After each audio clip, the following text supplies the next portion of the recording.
rolling like a geezer.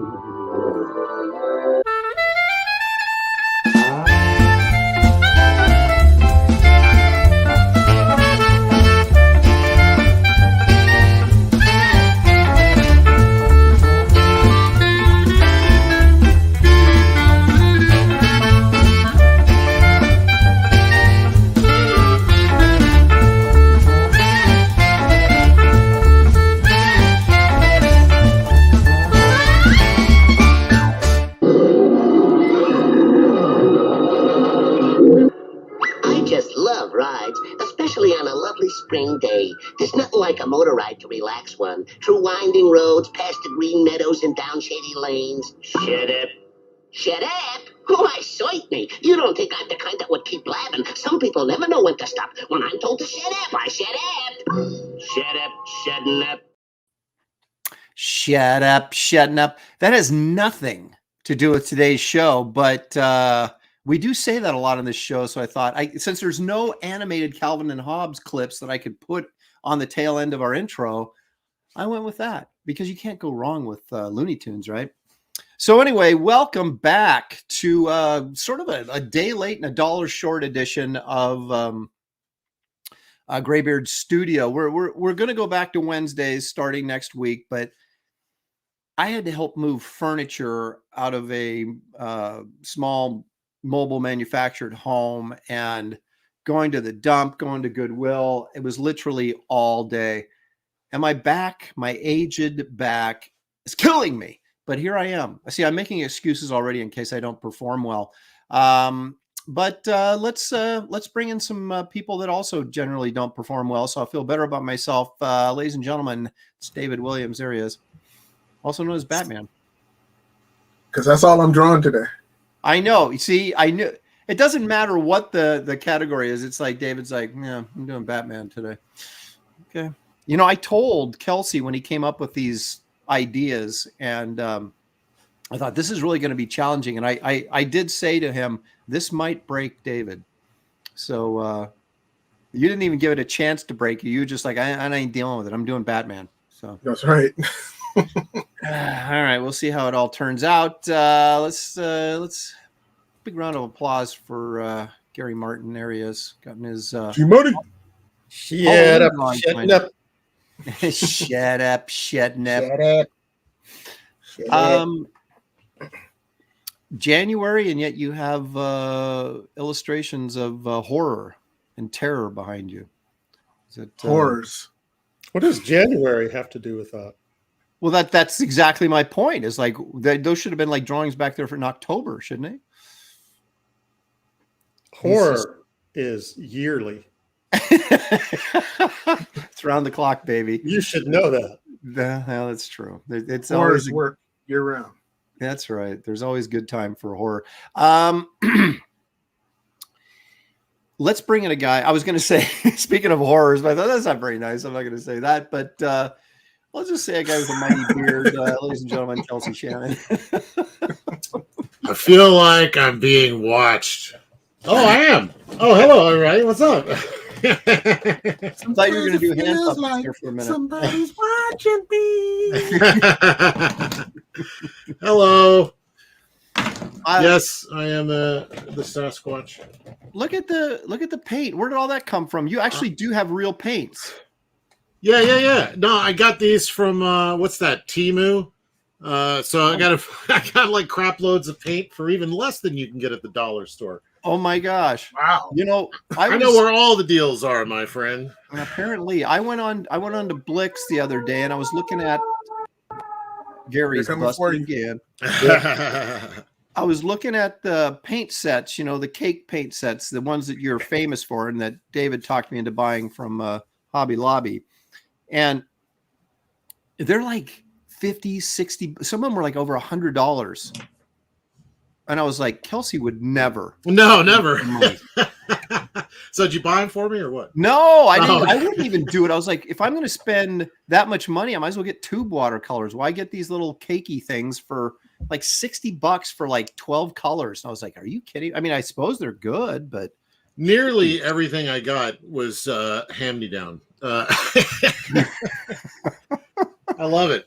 Yeah, I got paints. I got tube paints from like high school still sitting in a drawer over there. They're hard as a rock, but you put a little water on them and good to go. I have mechanical pencils that my grandfather used to design airplane mechanical parts for like Northrop Grumman. The Wright brothers. Yeah. Oh yeah. I'm probably close enough. Well, that just goes to show you that back in the day, stuff was made so well that it lasted. You know, then finally these companies figured out, you know, if we make crappy products, people have to buy them every 6 months, and we'll make more money. Yeah. I still am using a drawing table that my father gave me when I was in college, that he got from his art department at the company that he worked for, that was throwing out old furniture. Oh man, they're so well built though. I know. I got this one behind me. It's another one, but I've had it it's got to be at least 50 years old, and it's still hanging in there. Well, we heard about David's desk, right? Did he tell the story of your desk, David? Is he even there? No. It's a converted picnic table, isn't it? Yeah, I had a friend of mine that he and his dad went to an auction of, I guess, a high school or a college that was closing down, and they were auctioning off all the furniture in it. And he got these giant tables that can raise and lower and move like this. They had a light box built into it, all this stuff. He got it for probably a song. It was super cheap for what it is. You need to start looking for them auctions.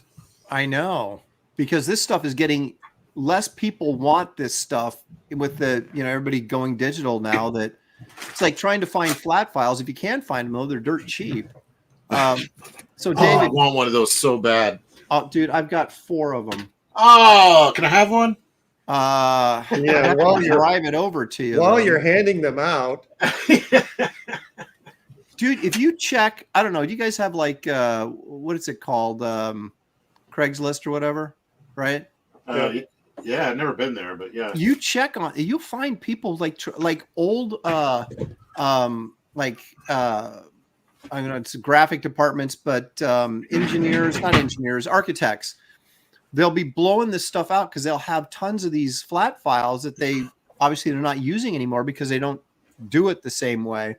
And that's where I got a bunch of these where it just, $50 for 4 flat files. I'm like, I drove to Vancouver, Washington to get some from a guy. I'm using an old dresser.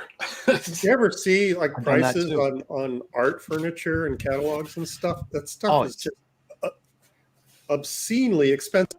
Yeah. And out of all the professions, artists have the least amount of money. Yeah. So that never made any sense to me, why they would jack up the prices for that stuff. Well, it's almost like fad furniture. People buy that stuff just so they can have it because it looks cool. They don't actually use it. That's why you buy the old stuff that they're blowing out. The used stuff that's, got years of work put into it, coffee stains all over it. That's the stuff you want. When Hanna-Barbera was going out of business, all the other animation studios and whatnot were raiding because they were selling off the tables and stuff like that, and they were selling them like dirt cheap and stuff like that. And granted, some of the artists that were let go, they got some of the desks, but there was tons and tons and tons of this stuff. And so people from Warner Brothers, people from Nickelodeon, and God knows where else were just raiding that place like scavengers and getting these super expensive art tables and stuff. This one was a Warner Brothers table, and it belonged to Frank Espinosa. They were picking the bodies clean. They were like, I want them shoes. Give me them gold teeth. Yeah. I'll take that gold tooth. pretty much. And when Frank left, I said, hey, you left without your table. Is it all right if I could have it? So I called and asked, and he said, yeah, sure. And so he had 2 art tables in his, and I took the biggest one, and this one's huge. The biggest light table I've ever seen. I've got 3 drafting tables in here, and one of them an architect gave me. It was my neighbor in Florida when I was at CrossGen. His wife was a retired architect, and she had this old wooden. It's so cool, and it's sitting right over there. You can't see it, but so I got that one just because I didn't have any place to put it, but it was like, heck yeah, I'll take it. Figure it out later. And I'm still using the one I've told the story many times, but I went to Gary, you know this, that what is now Dick Blick's used to be Art Media in Portland, right? That store, Art Media, down by the Galleria. Snob store. What about your dick? What? Hey now. And they had, my table is literally like 54 inches. It's a huge table. And they had this table at Art Media, and I couldn't afford it because it was $400 or $500, and this was back in 1980.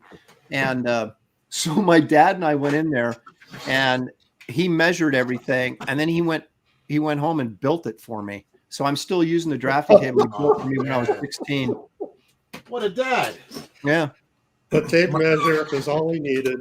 Yeah, he was. We were sitting there, and he'd go, okay, and then build it. Yeah.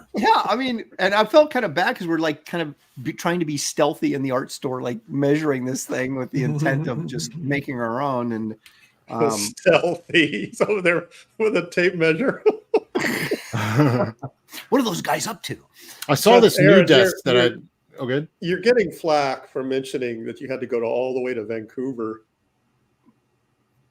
What people are saying? Isn't Vancouver like in the chat? And it's like I have to clarify.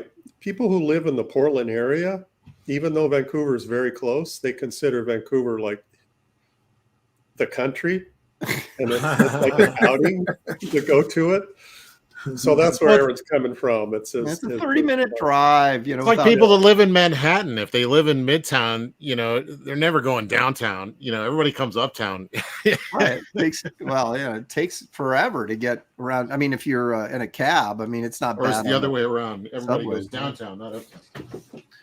Yeah. So there you have it. Let's see who's in the chat. Who has joined us on this? I do want to preface this and say that we're going back to Wednesdays, but we'll be starting at 2:00 from now on because we've had some schedules that need to be readjusted. So we'll be back to our regular Wednesday Graybeards next week, but we're going to be starting at 2:00 now from now on Pacific time instead of 1, so an hour later. So just set your clocks. Okay, Neil Orr's first one in the house. Neil, thanks for joining us. You get nothing for being here first, but you get our appreciation and our thanks. Creative Faye is under the impression that this will be a fun episode. We shall see. Leg Kick is here because Leg Kick is almost always here. Prater 7, Oshiro, Dan, the Pizza Man Genovese is here. Repairman Jack. He says, "Why Calvin and Hobbes? I don't get the appeal." What? There's a little bit of sarcasm there. It almost deserves a cannonball, but yeah, we'll let him pass on that. Well, I took it as I think he's just a little facetious. I didn't. Hopefully, Repairman Jack isn't that dense that he wouldn't realize the appeal. But let's see. Citizen Ronan's here. He says the question is, will Bill Watterson sue for what will no doubt be a desecration to his beloved characters by Aaron?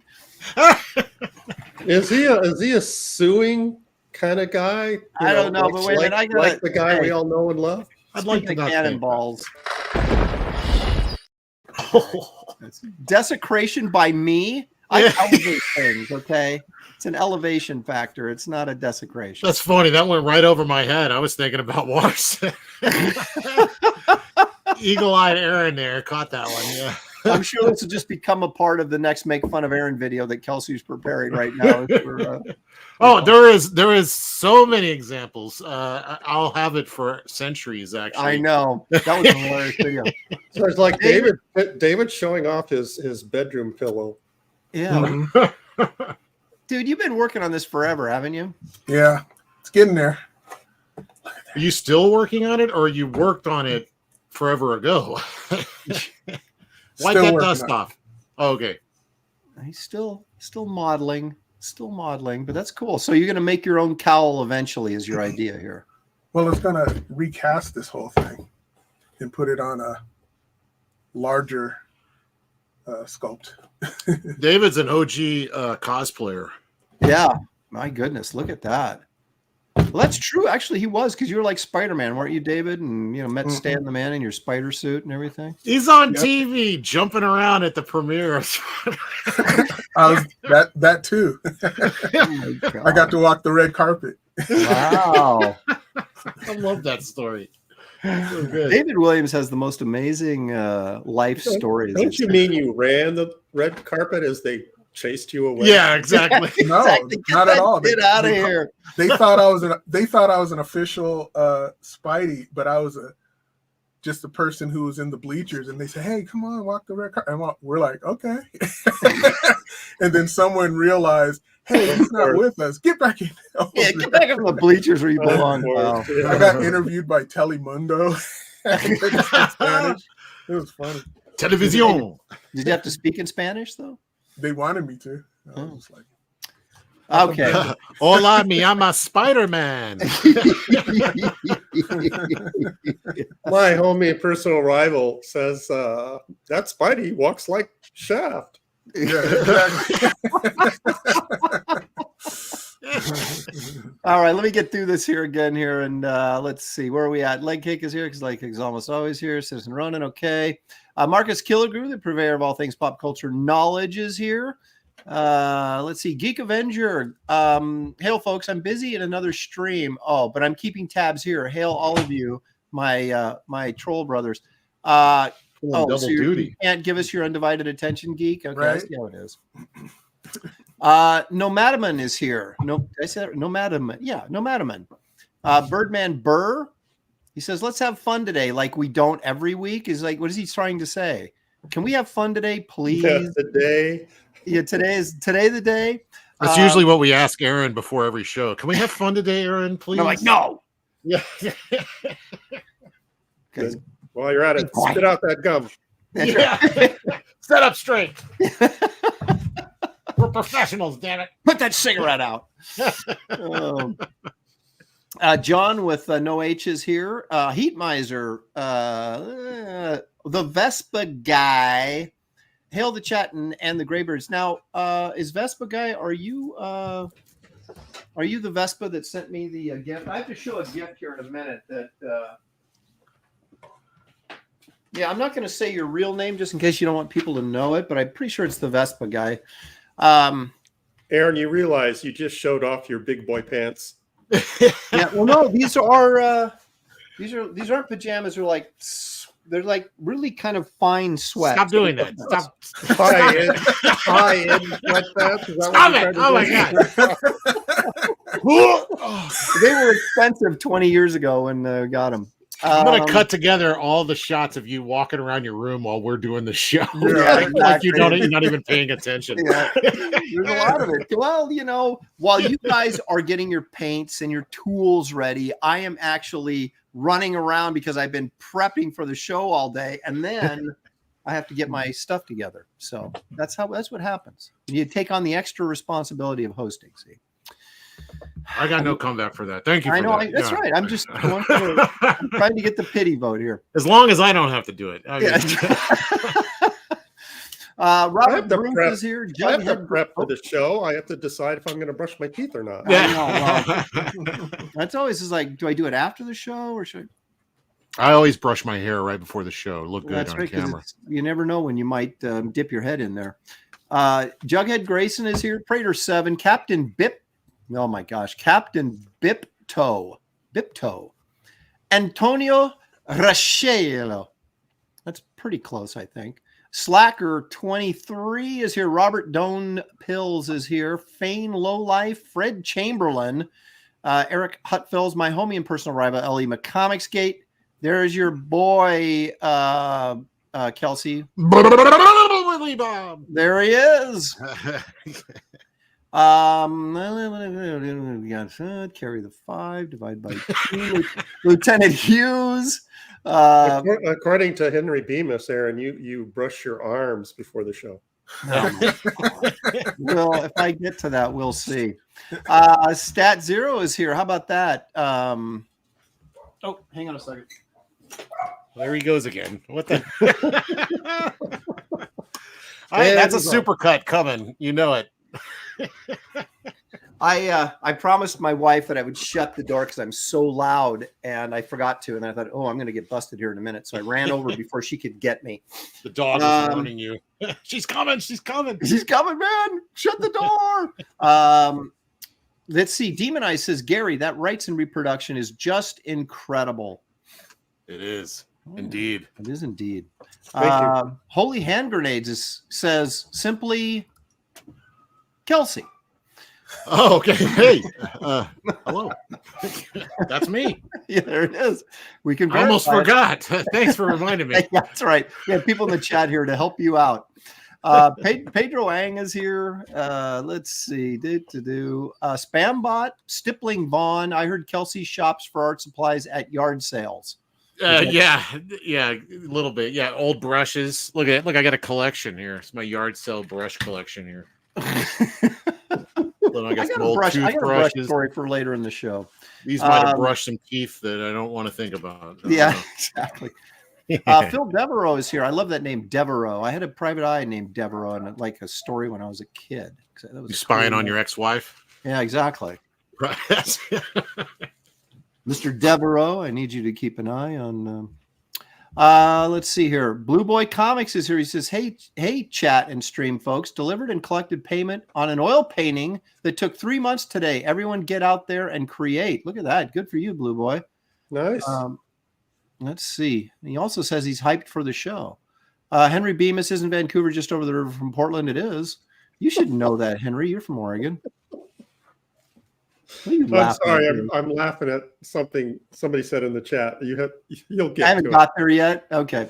Well-read comics is here. Caesar is here. Hail Caesar. Robert the Bruce. He says for $4.99. Thank you, Robert. He says, is this the show hosted by award-winning cover artist Aaron Lopez? Yes. Undefeated contestant Kelsey. That's not confirmed. Generational talent Brohawk and legendary anchor G Money. Yes. Almost all of that is true. I would not dispute any of that. Oh, well, I don't know. This isn't a show with winners and losers because it's not a competition, as we all know. Zeno the Stoic is here. Let's see. Let's see. Tippy Tail McKitty. That sounds friendly. Patty Q is here. Dolomite. Nordic Nerd. Yeah, I can sound these things out, and I get there eventually. Chimera is here. Let's see. Vespa Guy says, I just picked up Calvin and Hobbes collection last week. Great timing. Oh, I was looking for reference, and I've got collections right over there. I'll just pull the book out. And then you can have another shot of me walking away and coming back. Yeah, so you're talking about the hardbound slipcase collection. I got the paperbacks, man. I went that's to Kelsey. What I have on my Same here, yeah. I'd love to have that ultimate collection just to kind of, but yeah, I might collapse the shelf at this point. I probably should. How much did you give me for mine? Ooh. Oh, what do you got? Trade him some artwork. Yeah, how about that? I can whip something up real quick. What do you need? What do you want? Blackjack's here. Let's see. I think I got just about Headless Bourgeoisie is the Vespa Guy he actually says, I am that Vespa Guy. My username isn't very creative. Well, like I said, I didn't want to. Would you please read Colin's comment? No. I'm not there yet. Some person is here. Colin's like, you want me to read this one? Come on, Gary. No. At least it's multicultural thumbs up. Right. So that's teamwork makes the dream work right there. That's it. Hellraiser's here. Let me make it there. There's oh my gosh. Kelsey, you're gonna have to take this one. Is Kelsey drawing dial 911? I'm not even sure what that means. Kelsey frowning. Dial 9. Oh my gosh, do you guys all need glasses? Well, there's no I do actually. Yeah. There's no punctuation, so he was trying to make sense out of it. Okay. Well, you got to say his name at least. Right, for £2. Thank you very For much. 2 musical notes. I love Yeah. those musical notes. Is Kelsey drowning? Dial 911. I guess that's. Oh, that must have been the. Yeah, when you say his name. See, Say his name Yeah, backwards. his name is slowly deteriorating into just a bubbling sound effect. Would it be Billy Bibb? Would that be his name backwards? Yeah, I don't yeah. know, but we're a mess. I can tell you that. Cullen, Gary's spirit left his body for a moment, looking at those brushes. Is that which one? Yeah, that's the one that I laughed at Oh my! because it was true. I was like, I cringed. I know, he's like, Fearsome Bullets here, Doc Brewski, Zaid Comics for $2. Thank you, Phil, also known as Merv the Astro Chimp. You know, during my birthday stream, which I want to thank all you guys for showing up for, that was a really pleasant surprise and a lot of fun. I referred to Phil as Merv the Astro Chimp, and you should have seen the look on Reenie's face. She was like, "What? What are you talking about?" And I'm like, I can't even explain it. Just go with it. Mike TV Dub is here. Hyrule guy. Hyrule. That's from Zelda, right? From it's a manga thing, isn't it? It's a manga thing, isn't it? It's a video game thing, but yeah, close enough. Anime, and manga. Okay, I'll get it down. Yeah, David was trying to push on some manga stuff on me later. No, it's not manga. It's Blue Eyed Samurai. It's like awesome. manga. Did you see it, Kelsey? No, I haven't seen it, but I've heard all about it, and I've seen the stuff of it. It's not a manga. It's like French or something, or American. I don't know who makes it, but it looks great. Hyrule guy says Kelsey's right. So you generally said, I don't even remember. I never remember what I said. Like, yeah, what did he say? About how great I am. Is that what it was? Okay. Yeah. But Birdman's, where is it? Oh, Fearsome Bullet says, play the Kelsey song. What is that? It's not unusual to be loved by everyone. We're a simple. How is that the first song that popped into your head? It's generally always the first song that pops into my head. That one, or "Hello, darling, nice to see you. It's been a long time since I've known you," or whatever. I forget the lyrics, man. It's Conway Twitty. Okay. Well, you know, he sold more albums than the Beatles and Elvis combined. No, wait a minute. Right. That was Boxcar Willie. No. It was who's the yodeler? Who's the yodeler guy? Some old country bumpkin, surely. Yeah. What are you gonna do? All right, well, gentlemen, here we are. We're on the show, and we're on the next stage of the show, which is show and tell, just like grade school. We're also going to add nap time, so you're going to pull out your rugs in about 30 minutes. I'm ready for that. Yeah, no doubt. I'm so ready. But first, David Williams, do you have anything to show us, to share with us? So what if I do? I would like to see it. Oh, okay. I thought it was a threat. No. You better not have anything to show us. Challenging me. So this was a commission. This is just a sketch of it, and this is what it was. Wow. What is it? Or who is it? I mean, is that Animal? It's Animal Vixen. Chick? It's Vixen. Vixen. Right. Yeah.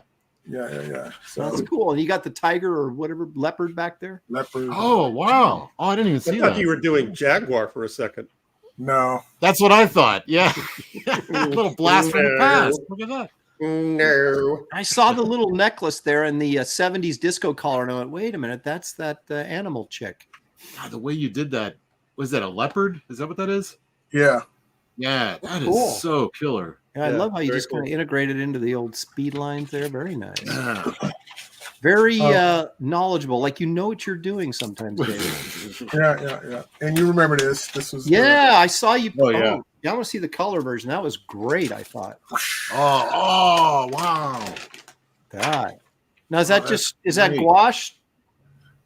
It's gouache, it's ink, and watercolor. Okay, so a little mix in there, huh? Man, that's great. That yellow is popping. So is that booty, man. I know. He's got the booty and the booby in there. Some tig-o-bitties. That's right. Very. That's awesome. All right. Settle down, settle down. Okay, so where did you put that highlight in? Was that white out there or acrylic or something on her forehead? That was acrylic. Just Okay. and I got Aaron's birthday present that's coming. Oh my gosh, look at that. Oh, nice. I've got so much David Williams art. I've got my own David Williams portfolio. Loving it. Thank you. That's very kind of you again, man. That's really cool. I appreciate you doing that. I'm gonna send y'all some of my old crap so you can have a bunch of my art too. Yeah, go ahead. Send it to me. I'll keep it. I don't throw anything away. Kelsey sent me something, right? I did. Oh yeah. Dude, I forgot. I sent. I got to send Aaron's too. I made sure to send you yours on Aaron's birthday. I'll get Aaron's. Look at what I got. Oh! Hang on a second. Hang on. Where are you? There you are. Yeah, David seemed to really like that piece. So I'm trading him for a reproduction of that great. What is it? Kurt Russell piece that I lost in auction. Yeah, I want my old Jack Burton. So someday I'm waiting. It's worth the wait. Jack Burton, me. No, man, yours will be in color, Kelsey. That'll be the difference. Yours will be in color. Hang on a second now. Hang on. Are you crazy? Is that your problem?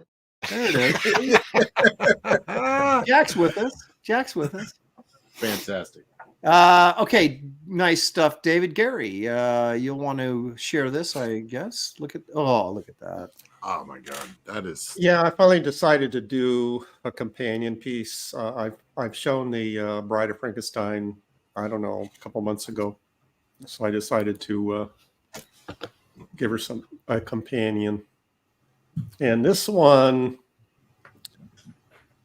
I was experimenting with some cross-hatching, trying to get it to look a little more, leathery. And I ended up, in my opinion, the cross-hatching is too fine. So if you look at it from a distance, it just looks like wash. And that's but that's kind of cool. Yeah. That's the idea. You want to make people get closer and see what it is, and then they see it's thousands of fine lines that make it all up. You did a really nice job of creating sort of a different texture with your crosshatch, and you zoom in and you can say, oh my gosh, it's crosshatch, but it looks so soft from far away. Mm-hmm. I really like that. But that I didn't want it to look soft from far away, but maybe Kelsey's right. Just take what maybe you're right that you want people to look at it. Somebody was talking about Drew Struzan once, and they were saying that it seems like no matter where you look on the page, there was something interesting to look at once you got close. From far away, it just looks like this beautiful image. And then when you get close, there's all these little water droplets and pencil marks. That's what I was saying when I went to his studio. Yeah. It's like any reproduction doesn't do the painting justice. Yeah. So this is kind of the same way. This is like one of those pieces that would be great in a gallery, where somebody sees it from across the room, is like, holy cow. And then they walk up to it and it's like, whoa. The background is something I've never done before. It's white splatter on top of black splatter. Oh, zoom into that. Let me see that. And it creates a more of a flatter gray, but a different kind of texture. Oh, wow. Well, Gary, this might be an epic fail on your part, but I kind of like it. That would be a great sand texture, But I was working on it. I was thinking black splatter. That could be one of David's next characters. That's what his wife calls him on date night. Where's Billy with his bell? Ding! Oh my God. Okay, everybody put your hands together for Kelsey Shannon.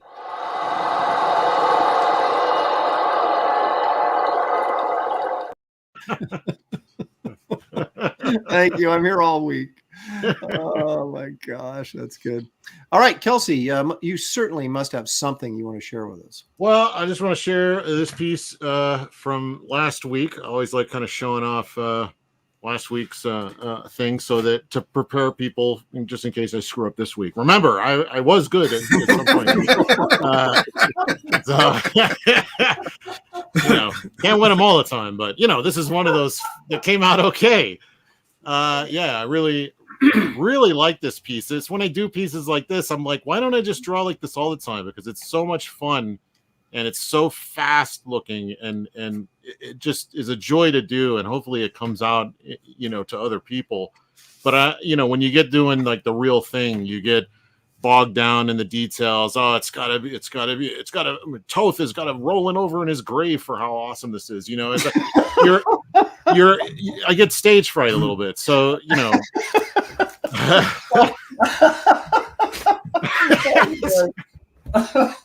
But the other thing I wanted to share is my my Calvin and Hobbes cred, street cred here. That I have the big book essentials, the long books, which these are great because they have usually have the watercolor, or maybe that's the big one. Yeah, the big ones have like these watercolor openers, opening stories that he does that are more like comic books than comic strips, and just brilliant stuff. And then the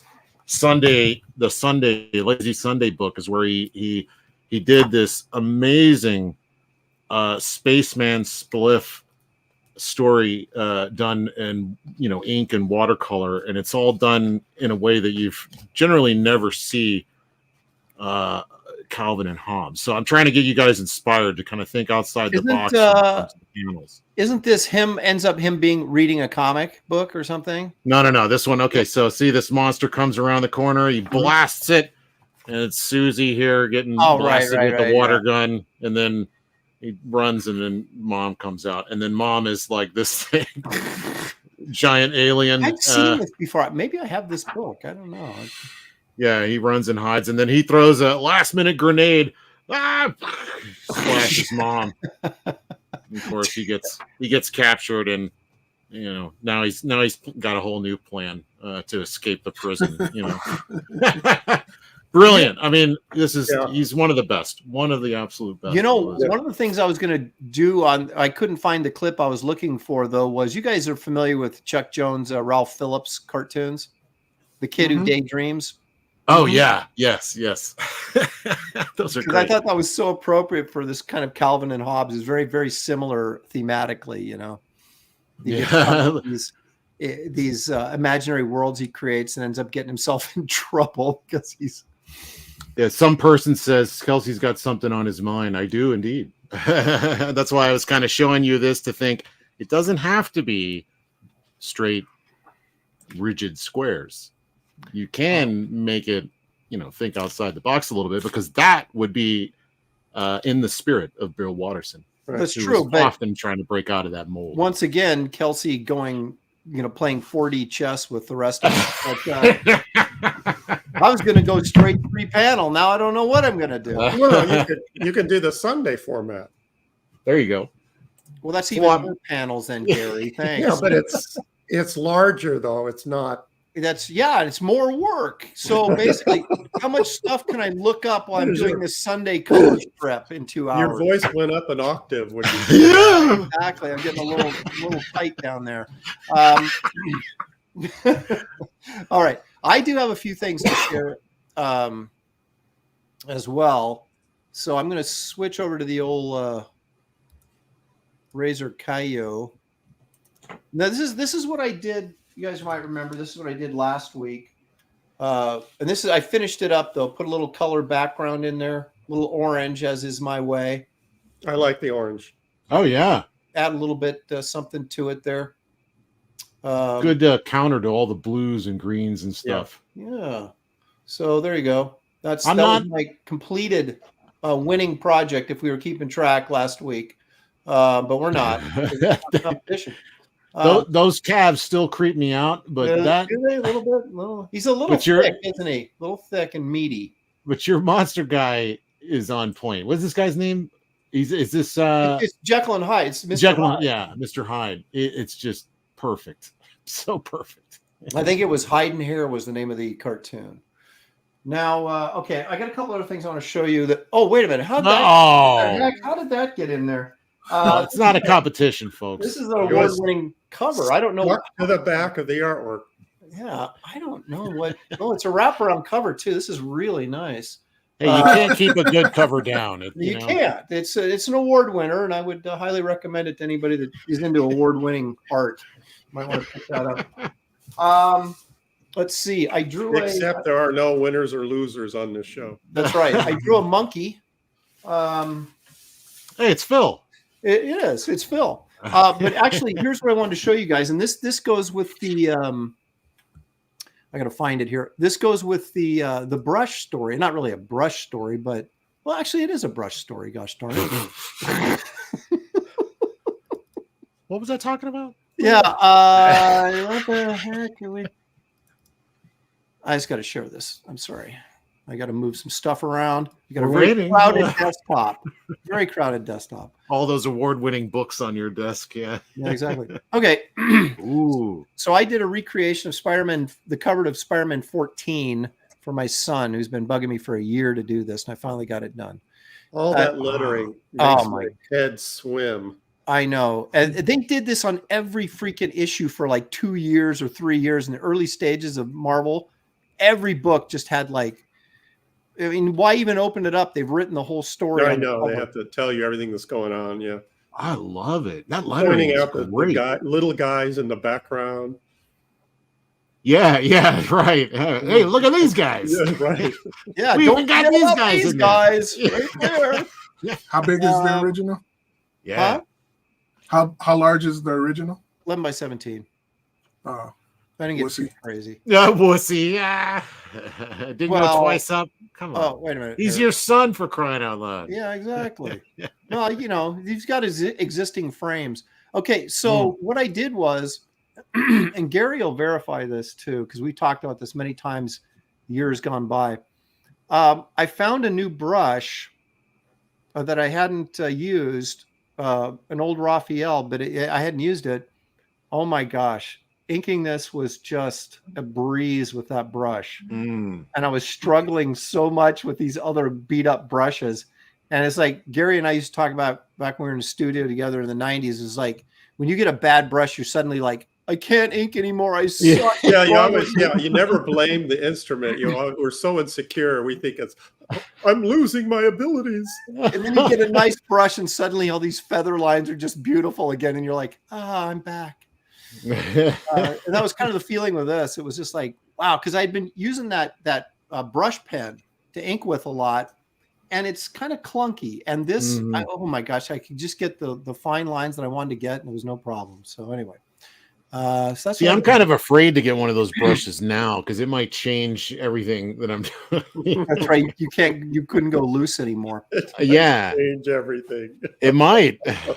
Everything's gonna change. Well, I used to be like super clean brush inker guy. You know, that was like my whole thing back in the day. And then I went digital and kind of forgot, and then started training myself how to draw again. And it was like, you know, it was like I was rubbing dirt on the paper and stuff, like, you know.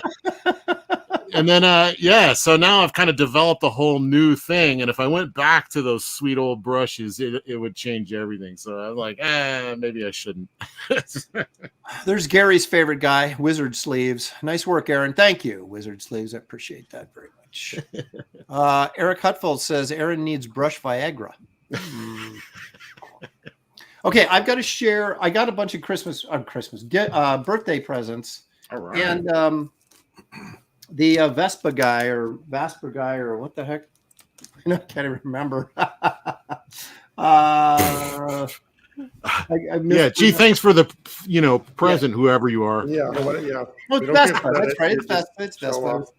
Okay, so look at this. Look what this guy sent me. Wow. Oh. I wanted to get this book. I did not have it. And I had not got around to getting it. And this just shows up as like a birthday present. He says he discovered, let me read part of the letter. Handwritten too, old school. Wow, don't dox him. He says, I recently found the Graybeard's drawing stream and became an instant fan. I'm working my way through all the old episodes. Currently, he said, if you could just edit out Kelsey, they'd be great. Wait, you added that part. No, maybe he didn't say it exactly like that. But anyway, just some other nice things that, you know. Are you editing out the mushy stuff? Yeah, I'm gonna, you know, I don't want to cry. I don't want to cry on stream. But I just thought it was nice. You know, he discovered the show, and now he's actually sending you stuff. But anyway, so this has got that great. I think that's San Julian. I'm pretty sure that is. Yeah, that did that so Uncle good. Creepy there, and it's just got like all this like Warren art in here. It's just fantastic. Wow. I try to add purple and green and stuff in the faces now because of San Julian and those like old covers you used to do. Basil Pogos used to do like crazy, put all kinds of weird colors in the faces and stuff. It was just so there's just like this is really, really cool. I haven't had a chance to go all the way through it yet, but there's just golly, Frazetta, Wally Wood, you know, all the gang is in here. Can't wait for my copy to get here. Oh, how exciting. Thank you. Well, just wait for your birthday, right? Oh, okay. Yeah, well, it already passed. Oh, well. Well, see, I don't announce that stuff, but Shelly did. She put this whole thing together behind my back, and everybody knew about my birthday. And I was like, no, it was very touching. And I was very thankful for all the presents and stuff that came my way. And anyway, I got something from Geek Avenger, and I can't remember what did I do with it. Maybe during the stream while everybody's drawing, I'll get up and walk and find it so you can have more footage. Okay, so the challenge was, so Kelsey comes to me in the chat or in the DMs me and says, it gives me all these different ideas like he always does, and each one is more complex than the previous one. And I'm trying to figure out what he's even talking about. And he goes, you know what, maybe let's just do this. He goes, what if we take these 3 different comic strips and let the chat decide, and then we'll do a brand new comic strip featuring either Calvin and Hobbes, Peanuts, or Garfield. And those are the 3 top strips. I looked at just the top strips of all time, and those are the top 3. So made it easy, but right. And the minute I said, you know what, that's a really good idea, and I probably immediately regretted it. I probably should not have admitted that just now, but the internet's forever. I'm screwed now. But no, I really thought that was a clever, because I thought it'd be challenging and something we haven't done yet. And then I also told him, I said, this is going to break David. Yeah. And before the poll was even finished, David's like, I'm drawing Batman. Yeah. You got some good recommendations, though. Batman with Calvin. Well, that's a good idea. Do a little Batman strip with Calvin and Hobbes. Yeah, Bat Hobbes. You know, and it would be Bat Calvin and Robin Hobbes, wouldn't it? Yeah, something like that. There you go. He's got his mask. He's ready to go. He's going to put that on while he draws. I want to show one other thing here before we get rolling. Someone sent me this for my birthday too. Someone named Stippling Vaughn. Stippling. This is the worst tasting crap I've ever had in my life. So you succeeded in I know what your intent was. It says on here, best by August 28th, 2025. That is a lie. It is never best, no matter what date it is. I ate this on stream, and it was tough going. I can't believe you did that. Well, I think you should do the Pepsi challenge and wait till August 2025 and try it to see if it's false advertising. Oh my gosh! Wizard Sleeve says jellyfish in a jar. It was. It's like see-through. It was nasty. And the thing is, if it hadn't been all sugary, like it's so sweet, it's disgusting in and of itself. If it had been just like sort of like dill and kind of sour, it might have been okay. But that, oh my gosh, it was bleh. Thank you. I can't do it. I got a weak stomach. It's the thought that counts. So is this a thing with you? We can just send you questionable food and you'll eat it on the air? Oh, well, here's the thing. If it's actually packaged and manufactured by somebody, I will try it. Look at Gary smile. Oh, look at. Oh man, I can see the gears Don't turning. be like making something in your yard, in your backyard, and sending it to me. Okay, that's not going to work. But He's like, I had this thing in Pakistan once when I was in my 20s. You'll love it. it has nutritional facts on it. It can't be that bad, right? Everything's a zero on here, though. Everything's a zero except for sugar. 12 grams of sugar. Whew. Now I have to patiently wait for this to happen. You know it's coming. I know. Yeah, I'm just going to make it official. Chat, you have been challenged. No, hang on a second now. This got started because Graham Nolan sent me as a Christmas present these pickled Brussels sprouts. And so I said, all right, I'll try one on stream. And they were really good. And so now I'm getting this stuff. I mean, pickled. Everything needs to be. How many different pickled items can we find? All right, it has to be. That's pig's feet.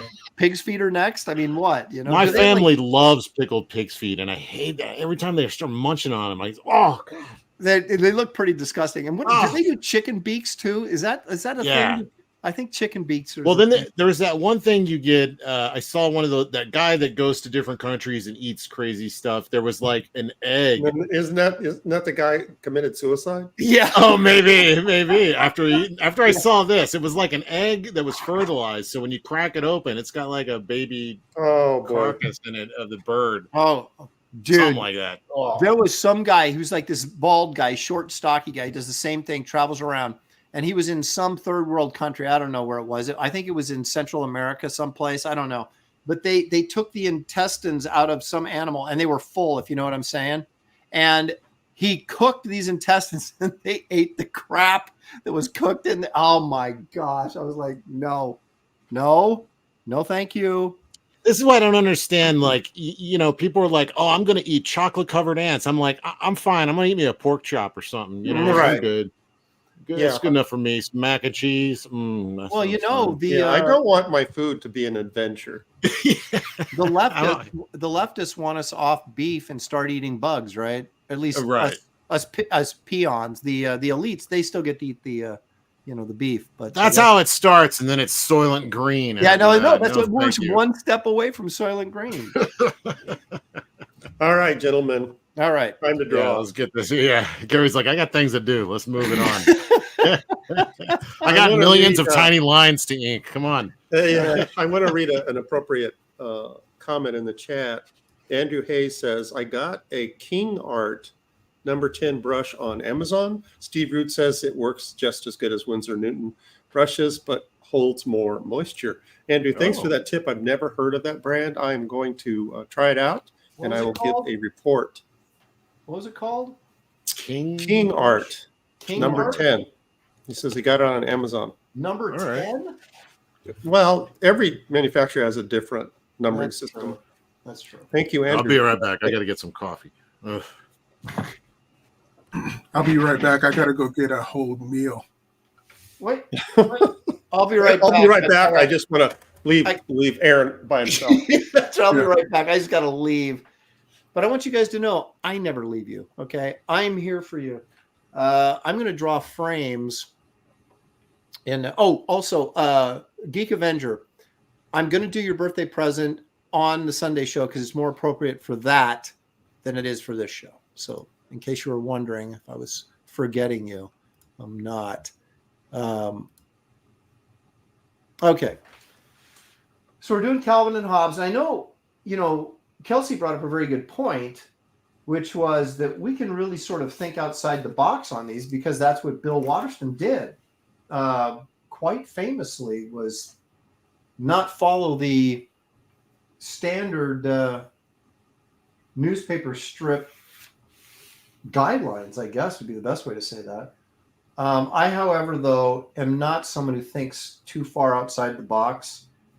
And so I'm going to do something a little bit traditional, very traditional, extremely traditional.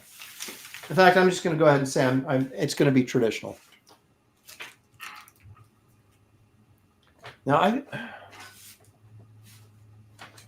I've got a strip figured out. We took that extra day, and even though I was moving furniture and busting my back, I came up with my concept, which I'm obviously not. You're just gonna have to watch it evolve. But Geek Avenger for $2 says that he got me the Kelsey action figure for my birthday, and there is some truth to that. So check out my Sunday show at 4:00 Pacific time if you want to find out what Geek Avenger sent me on my birthday. Nick Clark says, I always clean my brushes with shampoo and conditioner because it's hair. How about that? Synthetic or otherwise, it works great and they hold up longer. Spread the word because no one seems to know about it.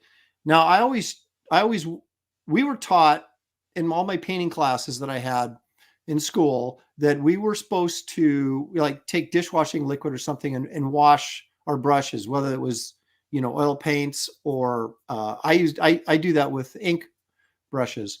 But the conditioner, that's an interesting thing. Use conditioner on the brush. I like that. Do you think these guys are purposely staying off camera to see how long I can go without any help? Because I can do this all night. What's the Captain America line? I can do this all day. And I'm going to. I just realized that no one's coming back because we're all trying to wait to see who's the first one to. No, this was obviously a ploy to make me look bad. But once again, you guys failed miserably. Aaron, you've not taken advantage of this time and draw. Well, the others have not been drawing. Well, because I realized I could get up from my table and go get my Calvin and Hobbes book. And I couldn't get up and leave for all four of us gone. Just go, we'll be back in 15 minutes, folks. Thanks for joining us. This is nap time. Get your blankie. That's why I warned it was coming. It's nap time. Get your juice box. I decided I was going to come back when somebody else did. And then I realized that's what everybody else was doing. Well, I figured you guys, I figured this was some sort of coordinated joke and you were just going to go like, as long as you could leave me here stranded by myself to see if I could. That was, what's funny is like going through the old episodes. That's how our first official episode started. We were like, okay, we're going to try to make this a real thing. And then it was like Aaron by himself for the first 20 minutes or something. And he was like, well, these jerks are hanging there. Anybody can jump in at any time now. Yeah. That was even before it was officially called Graybeards. It was still called AD 2023. That's right. I just went back and found that by accident. It just popped up on my whatever. And it's the name of the show was AD. Was it 2022? Yeah, I guess whenever it started, 2022, 2023. And then you joined the show and we're like, well, it can't be AD anymore. So that's when we took we took suggestions from the chat and everything and came up with Graybeards. But AD, Aaron and David, 2022. There it is. You saw it here, folks. Yeah, it was. It's been kind of fun going through them. I want to keep going because there's just loads and loads of gems in there that are just hilarious, and I don't want to get them like lost to time because there's a lot of these shows to go through, and I think it'd be fun to make little shorts. You know how they do the YouTube shorts? Just do little clips of all these funny bits and interesting bits and our heartwarming moments that we have when we're hugging it out and things like that. All the heartwarming moments. Old Dirty Patty says, I can do this all day is my favorite pickup line. Pete Toohey says, King Art took over the low Cornell brush line. Pretty good synthetic brushes. And Marcus Killigrew, jacksonart.com is where you can get Raphael brushes. Oh, okay. Yeah. Well, we'll see. When I can't find them at the dollar store, I'll give it a shot. Honestly, there's a little brush that comes with every paint set when you get them there, so I just use those. Oh my God. David Pentecost, Comic Book Art, my favorite show. Just drop in to say hi, but have to watch the VHS tape rerun. Don't mess up Calvin and Hobbes. I like them more than Batman. Uh-oh. Good thing David's Whoa. David is like Does David know he's on a show? He's going he's- to get some grub, so who knows how I long. know, but it's like, hey, I'm going to go have dinner. You guys, I'll get back to you he whenever has I his want. priorities. I think he's secretly planning Yeah. a way to dominate. It's just not letting on. Meanwhile, Henry Bemis, thank you, Henry, is sharing Bass Reeves' He's going Awesome. to campaign David's gonna link. show up with a finished, something, and go, okay, I'm done, and then eat his, wonderful Mexican cuisine or whatever. Yeah, thanks for sharing his campaign. If he were here, he'd share his gratitude. He would really say, he would tell you how much he appreciates the love and So, do you know what you're doing? Are absolutely. you going to fumble your way through this like I am? No, I came up with a gag. I don't know if it's funny or not, but I'm doing it. Do you have dialogue and everything? Yeah. Yeah. That's what I was considering that. And I am going to have some dialogue. Hopefully, I don't mess up the lettering because. Oh, dude, that lettering on that's all traced lettering I did on that Spider-Man 14 cover from what was originally there, and then trying to do the best to ape it. I am That's what I do. letterist. Yeah, that's what I do. I trace it. No, seriously. What about how they used to do the paste ups and stuff? Is there any? Yeah, you could do it on a separate sheet. I actually had Ken Bruzenak doing our letters for. Well, it wasn't me. I didn't have him do it, but it was a treat to have him do the Bastard Samurai lettering, the book I did back in 2001, and he did them on overlays. So I would pencil it up. Mike Oming would ink it, send it over to Ken, and he would take these vellum overlays and do all the letter balloons and the inking. And if you know Bruzenak, he's one of our all-time greats. He's amazing. Oh yeah, He designed a whole kind of lettering for it, different balloons and everything. And I still have them, actually. I still have my original Ken Bruzenak lettered overlays. Yeah, a lot of the top letterers like Bruzenak, Todd Klein, John Workman, they design their own fonts. Yeah, it's great. It's such a lost kind of thing, man. And I would love to do. I've been doing. At some point, I was like, I'm just going to get good at comic book lettering. So I just started writing everything in comic book font. So I'd sign checks in comic book font. That's how I ended up. Really?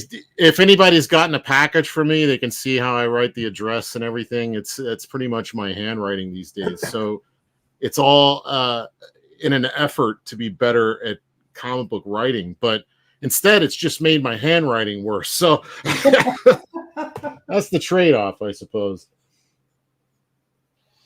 Back to the brush motif. Blue Boy Comics says great brush companies, Rosemary and Company. Never heard of them. Da Vinci, I'm familiar with them. Escoda, I don't know what that is. These brands have every type, genre, shape, fiber of brushes, natural synthetics. Check them out. Thank you, Blue Boy. Wow, a lot of good recommendations. Yeah, so two of them I've not heard of. Rosemary and Company. I'm not familiar with that. I'm going to write Brian that Morton says, Gary, looking forward to your art book. Showed my dad some of your posts on X. He was blown away. Nice. That's my goal, is to blow away dads. Hide your daughters. Jeez. Yeah, and Henry. Yeah, Henry, you're correct. My campaign closed a couple days ago. It seems kind of odd not to have a campaign, kind of like bittersweet, if you know what I mean. Yeah. Yes. No, it's that period of rest you get right in between where you're like, I'm waiting for it to come back from the printer, so I don't have to ship anything out. I'm still putting the book together and writing the text, and so it's going out to the printer very soon, like in a matter of days. Headless Bourgeoisie says, Gary, just curious, did you ever ink Keith Giffen pencils? Yes, quite a bit. Oh, nice. Quite a bit. On what? I did a Peacemaker series with him. Oh, sweet. What else? Just different things. Blue Devil. He drew a Blue Devil issue, a fill-in, and I inked that, and a couple other things. What's the process on the art book? Oh, progress probably. Yeah, Oh, when you have that I butchered scheduled out. that. Right? Oh, the progress. Yeah, I butchered that. Sorry, Green Laser. I just answered that question.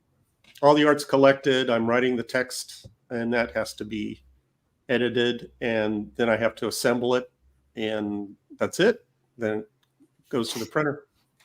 What are you hoping? How long do you think that process is going to take you? What are you thinking at this point? I kind of stopped trying to estimate how long stuff I've never done before, how long it will take me. That's true.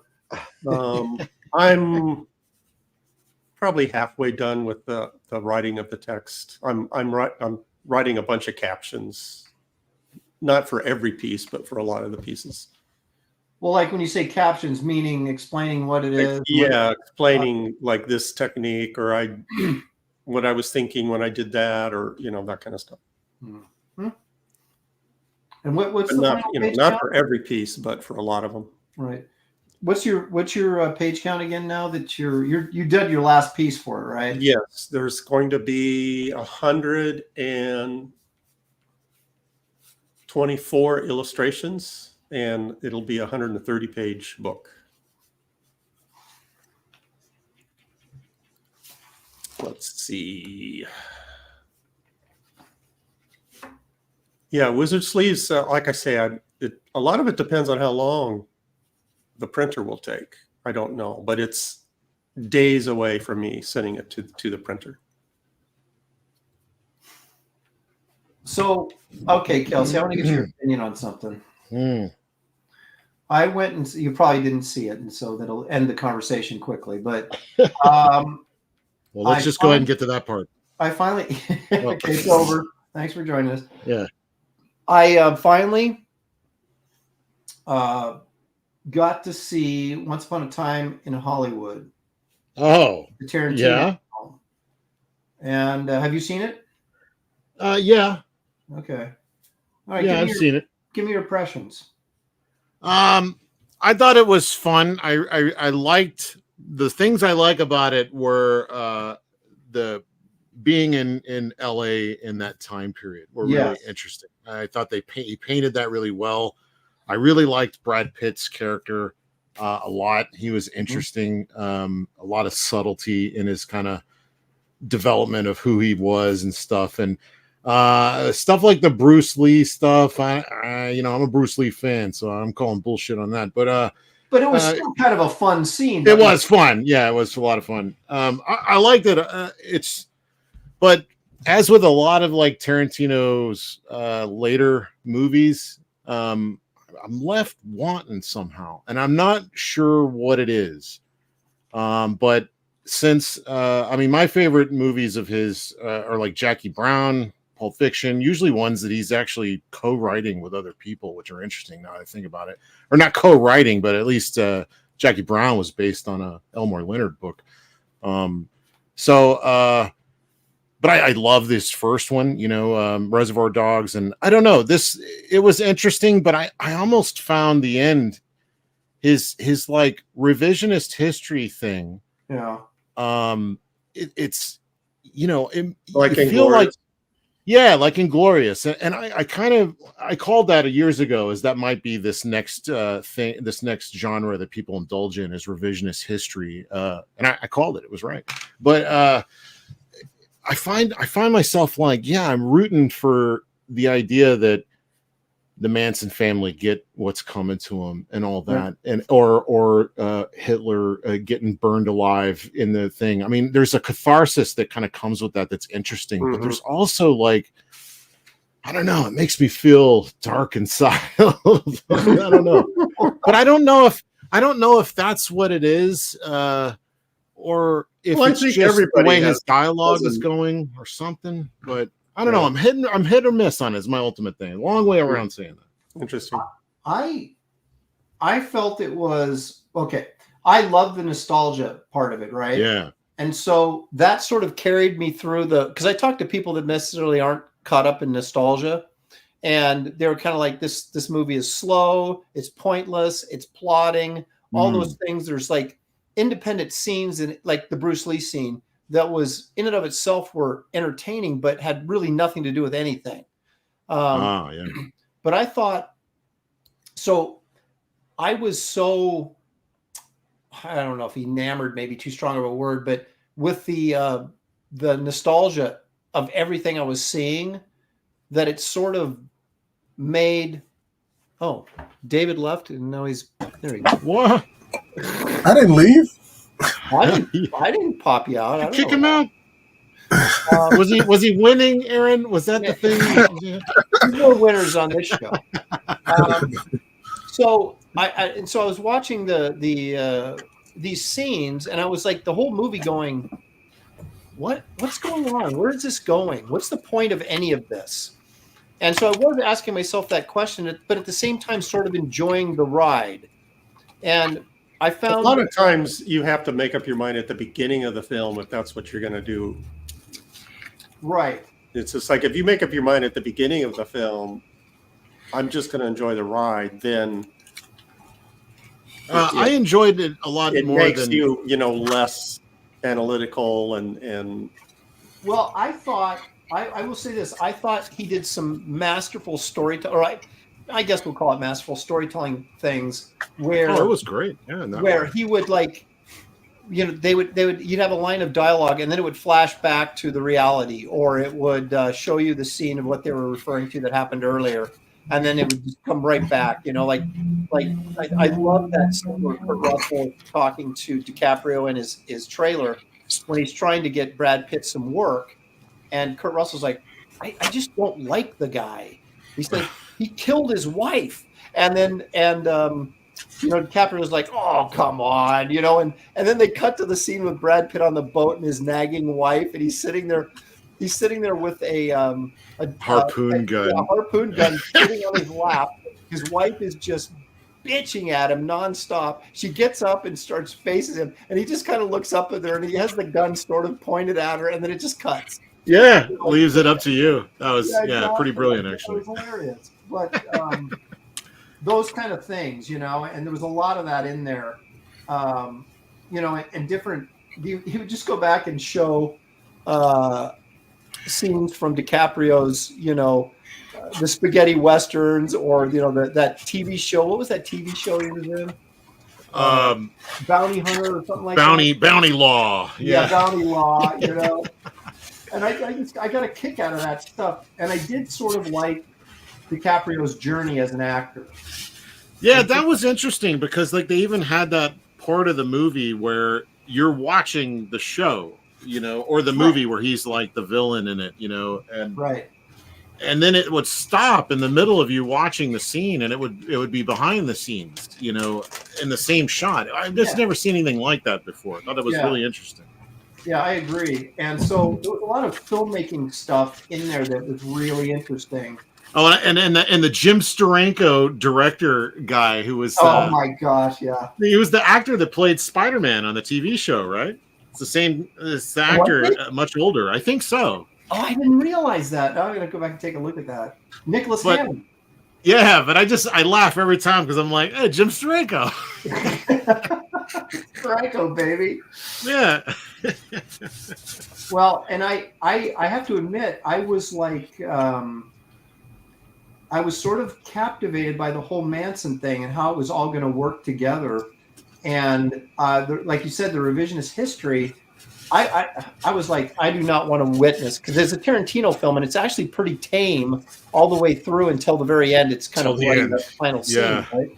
And I was like sitting there going, if he takes me inside the Sharon Tate murders, I'm going to lose my mind, because I do not want to see that. Exactly. Yeah, exactly. And then, but then he, it went a different direction at the end. And it was like you said, it was this kind of satisfying ending. It's like, yeah, that's how it should have ended, Yeah, I think I'm just getting more squeamish in my old age with the really intense violence. And I think that's my only thing I have to say that I don't like about it. But yeah, the catharsis of it, I like. I like that idea. It's like, well, what would happen if it's like a what if issue, Yeah, it where really what is. if so and so happened, And then you sort of get the title Once Upon a Time in Hollywood. You go, oh, okay, yeah, this is kind of his fantasy version of what could have happened or what should have happened or wouldn't have been great if this had happened, kind of thing. I could see that being like a great HBO series where you could cover lots of different events in Hollywood history through the generations and have fun with it and have really exaggerated characters of, like Bruce Lee was like, I mean, I don't know if that's how he was like talking to his kids or anything, but that was the persona that you see on TV, so is that it felt like they amplified it up to like turned it up to 11. Yeah. And there was a lot of bits in it that I thought were really good, and I guess you can argue whether or not they made a great whole or not. But yeah, was it a whole movie, a satisfying actual movie in the narrative? I don't know. It was, I don't know. I liked it though, but I just got some problems with it. Yeah, I'm not a huge Tarantino fan, but that was again, like I said, I think it may have been as much the nostalgia attached to it as anything else that made me really sort of. That's why I wanted to see it in the first place, was because it was in '60s Hollywood, and I'm like, that just I was like, oh, I want to see this, and I didn't even care what the story was. So anyway, I was curious we were pretty much on the same page on this one. It sounds like. Yeah, I mean, I actually enjoyed it more than Inglourious Bastards. There's some scenes in Inglourious Bastards that are phenomenal filmmaking, and it twists my stomach up. That whole bar sequence in the movie, it's just one of the most intense things I've seen in a while in a movie. But there's some Tarantino-isms that just. It makes me roll my eyes, Well, that's his thing, whatever. You either get with it or don't, Right, that's the thing. It's like what you're getting, so you either you take it as it's coming, and you accept it as being part of what he does, or you just avoid it. And I usually avoid it. But I gotta tell you, even though I'm maybe hypercritical of this or that, he is still an electrifying filmmaker, and I wouldn't never would miss a flick of his, because you just never know what you're going to get. It's exciting, it's like, holy crap, what is he going to do this time to like kind of shock me? And not many really people are doing that, so it makes it memorable, I still remember that scene in the second Kill Bill when they're fighting in the trailer. And she pokes her eye out, and it's just her for like for 5 minutes. She's like flopping around the trailer, just screaming. It's like, oh my god, wow, okay, that was intense. Some clever stuff in there. But it kept making me think of Raising Arizona and him scraping his knuckles on the roof. That was a funny movie. Yeah. Changing the topic back to me. The chat, a couple people in the chat, Dennis C. Nolasco and Pete Tui, are asking me about my space comic. I am working on that. More to come later. That's all I'm going to say. Nice. Heard it here first, folks. More to come later. I like that. Well, yeah, okay. We're not going to talk about it. I was just going to mention something. I don't know how secret you can, but you were talking about it being like a Lawrence of Arabia. So it's a whole different flavor. Yeah, it's a drama. Epic. It's not. Yeah. It's not. It's based on possible science technology of a near future. It's not. It's technically will be science fiction because it hasn't happened yet. But right. There aren't not going to be monsters and girls in tight unrealistic spacesuits. What are you going to say, Gary? What are you getting at here? I'm not sure. So you're saying it's not for me? Is that what you're saying? It's not. No, it sounds like this is what I love about like there's science fiction and then like science fantasy. You know what I Yeah. mean? Like, I think science fiction kind of looks at more the future realistically, you know, as what's plausible. And then science fantasy is like Star Wars, where you got swords and your spaceships fly 1,000 miles an hour through space or whatever. Light speed, that's faster than 1,000 miles an hour. There is a little bit of fantasy in it, but it takes place in the near future, so it's not, you know, Star Wars type stuff. Yeah. And Birdman, it will be colored. I will try to convince Kelsey to do it. I'd love to. Actually, it will not be black and white. It will be in color. With a black and white artist edition. If you Maybe, guys... yeah. I always wonder about that. People always say, "Oh, you should do an artist edition. You should do black and white, blah blah blah." But then you're like, are like 5 people actually going to buy it if I do it? You know. Well, Andy just did it. I wonder how well he did it, because I got his artist edition and it's beautifully made. I was kind of shocked because I'm like, you know, is he using the same printer as the ones they use? Because it looks almost exactly like all the other artist editions I have, and the art is reproduced very well. I really liked it, but I'm wondering how expensive that was. It wasn't bad. He went through Jostens, and it was. Right. Okay. It was actually pretty. I can't remember what it was, price per unit. You'd have to check with him, but it was. I remember him saying, "Yeah, this is what they quoted," and I thought it was pretty good. And I was like, "Yeah, that is pretty good for a hardcover that size and everything." I think he sold initially like between 200 and 300 copies, so not wow, not a huge amount, but a decent amount. Yeah, that should be enough to cover that, right? I mean, yeah. That's just I love the man. Like I said, I have this artist edition. This is soft cover. I love this idea of doing a soft cover. Yeah, smaller.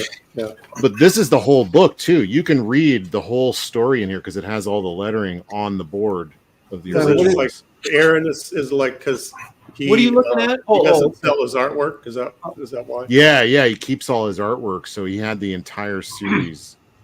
Oh my gosh, Simonson has stacks as tall as you and me sitting there of just artwork. It's incredible. Oh, that's wonderful. Yeah, good for him. Yeah, well. Yeah, good for him. Jeez. Well, that he can do that. Yeah. Like, well, that's I have to sell everything that I do. I know. Me too. It's like this is part of making a living is actually selling this stuff. If I kept it, I'd be starving. But I'd have And that's unfortunately in my thinking process when I decide to do a piece or not. That's one of the first things that I consider. Well, will I be able to sell this? I know, and it'd be nice to be able to draw something without having to factor that in. I've never thought of that. Oh, really? It's never. Well, I've done years and years of digital artwork, so I'd never considered whether or not I had to sell a piece. Yeah, just did it, and then it sat there. Dude. So I got a couple likes off of Facebook. And you read those for dessert. Time well spent. Yeah, that's all that matters. Yeah. Got the likes on Twitter. But I mean, the original art game to me now, it's like, yeah, it's definitely lucrative. But the idea of having real artwork circulating through those circles, the original art people that buy original art and collect it for years after I'm gone, that artwork will still be floating around somewhere. So it's a legacy to kind of make sure that you get work on paper out there if you want to be remembered in any kind of way. Yeah. Well, and that's, I save like certain pages from different projects. I've got a decent collection of my own. I mean, of course, I've got all the pages that no one wants to buy. I've got all those too. But I kept I've got like 3 or 4 is all, but pages of, really prime Wonder Woman pages that I really wanted to keep. And I've got you know, some covers that I kept and things like that, and Planet Hulk and different projects. So that, but the rest of it, man, see ya. Yeah, I did that too for a while. Well, I would save at least one page from every project, but then I ended up selling all that stuff too.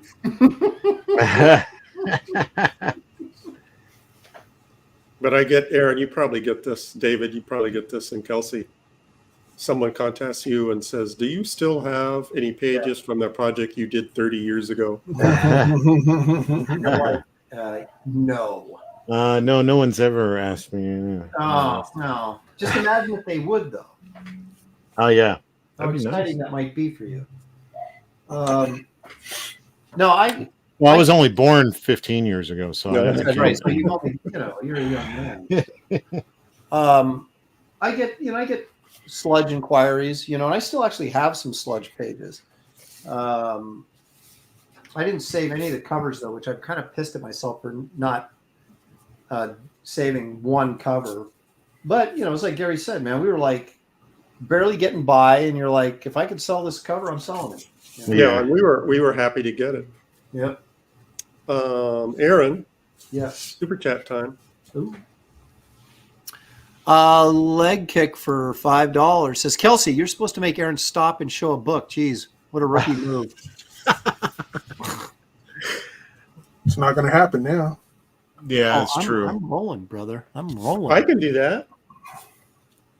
Well, the idea is to get him to stop but drawing. Maybe it'll get him thinking. I got a couple of books that I'm really enjoying. I've been busy just trying to actually draw. Confabulation, an anecdotal autobiography of Dave Gibbons. How Dave about Gibbons. Wow. This book that? I is didn't even great. know that existed. He just talks about his projects, and there's accompanying art and a lot of inside stuff and a lot of art that I've never seen before. And I'm a huge Dave Gibbons fan. Thick hardbound. I really recommend it. And the other one,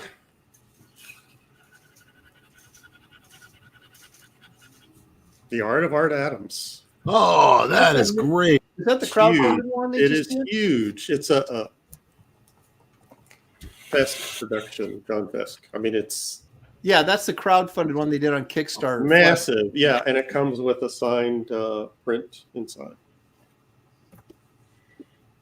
Very cool. Lots Very of double nice. page spreads, fold outs. I mean, it's just it's awesome. Well, that didn't inspire me to go get anything out of my bookshelf. Yeah, is that all the presents you got? Yeah, you thought you were going to share? Something all else I your want to presents. share. Aaron, could you share my screen? This is artwork, so relax. These are that's what he calls doctored photographs. This is my artwork for this week. David, that looks so much like Calvin and Hobbes, man. That is so sweet. Hold on a second. Present. Mm-hmm. Shut up, Shednap. Green. Shut up, shutting up. Yeah, see. Window. There we go. Kelsey, what size paper are you working on? Same as always, like 11 by 14 or whatever it is. Is that what it is? Looks like a postage stamp again.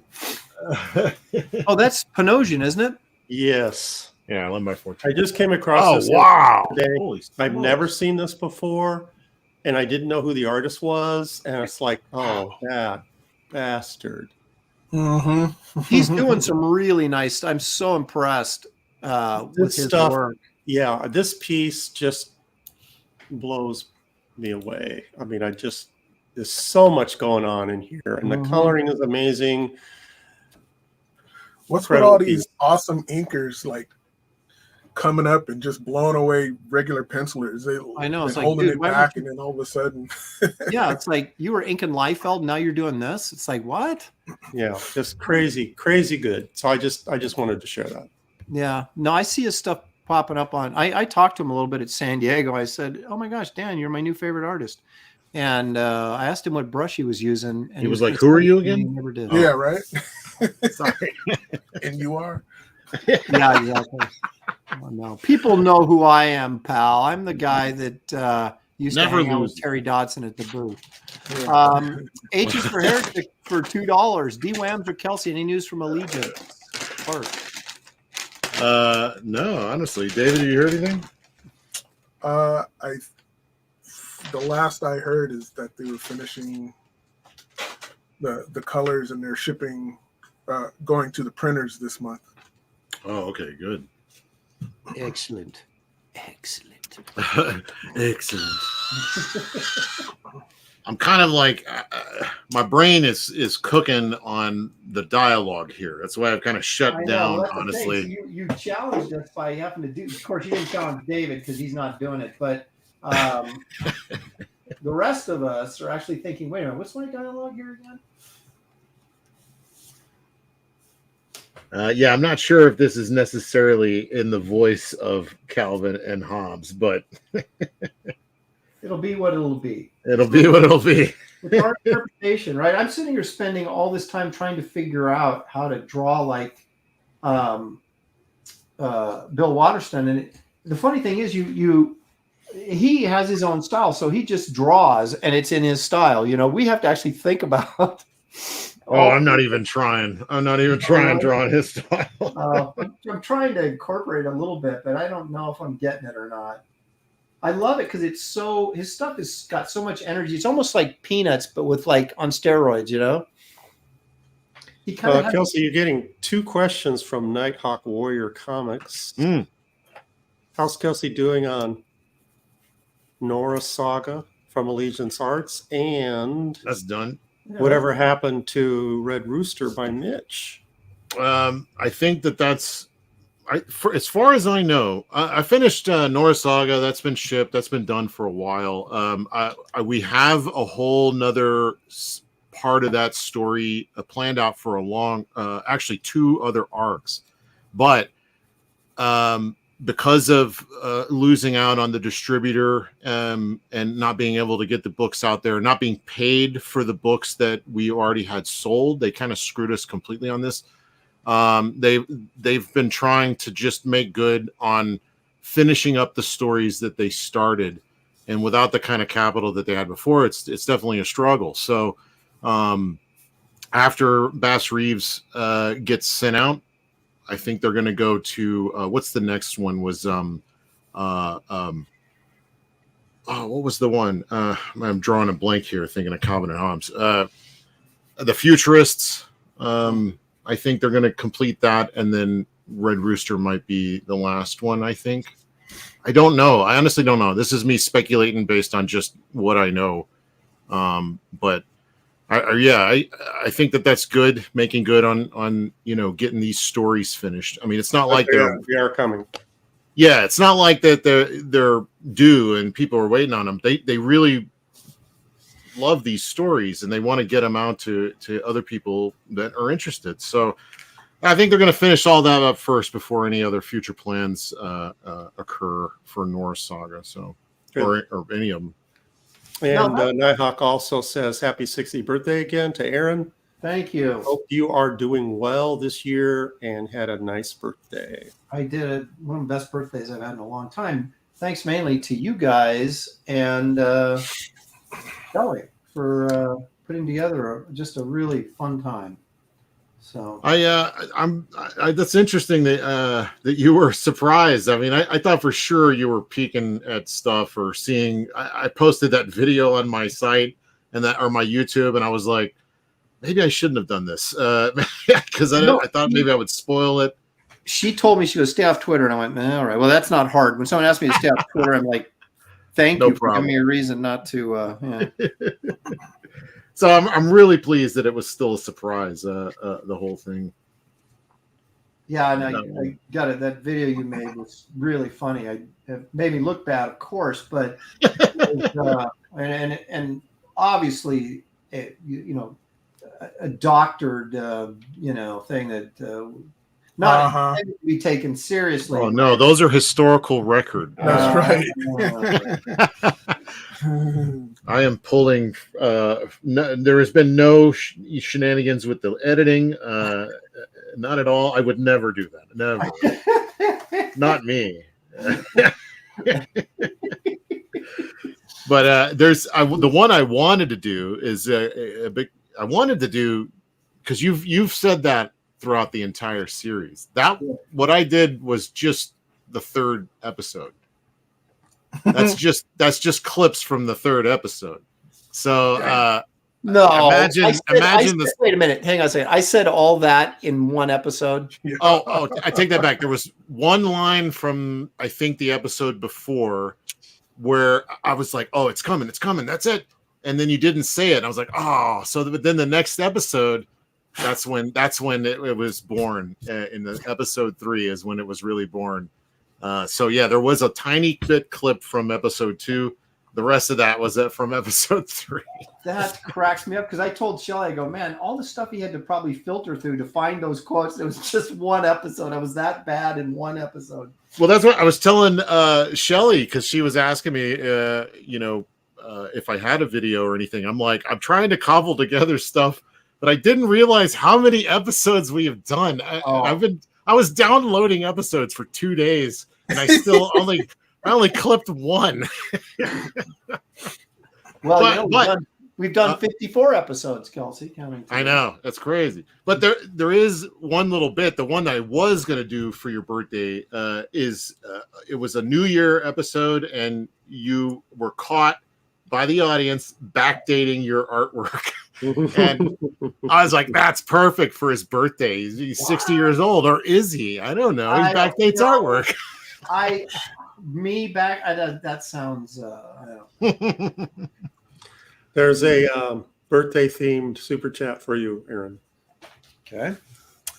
The Vespa guy for $5. Thank you so much, Vespa guy. How do you celebrate when your age matches your social security number, AA Ron? Is that like the golden birthday type thing? Well, actually, it's more like this. He was asking for it. He was begging for it. Are you kidding me? There you go. That was well spent $5. All right, drawing tiger legs from behind, jumping through the air, are really difficult. Well, no, but dude, he's a doll. Or are you doing like the fantasy version of? Yeah, I gotta incorporate the fantasy elements. Okay. I wonder if there's any photos of that. That's the thing. I'm like looking up reference for like dogs running or things like that. You always get the same shot, that 3/4 angle of them running toward you, picture after picture after picture. I'm like, for God's sake, can I just get a side shot or something? I know. You know, people composing what they think looks cool, and it's always the same angle. Yeah. Well, don't you type in like horse trotting from behind or something like that? I mean, like be really specific so you can. And you wouldn't believe porn sites that come up for that. You get some weird stuff if you type that in. Got to be careful. I mean, even with the family filter engaged, I'm still struggling to try to get through. Oh, here we go. Okay, actually, there's a lot of tiger reference for that. All right, I got it. You get to see his cat hole in this shot. What? Dear Lord. Aaron, now the chat is peppered with old man birthday jokes that I will. Everybody wants a cannonball now, but see, that doesn't work that way. It doesn't work that way. Generally earn it. I know what Kelsey's doing. Oh, yeah? Yeah. Well, tell me, because I'm not sure. Yeah, give him some direction, will you? Oh, my gosh. Old Dirty Fatty says, Aaron's social security card is a stone tablet. Oh,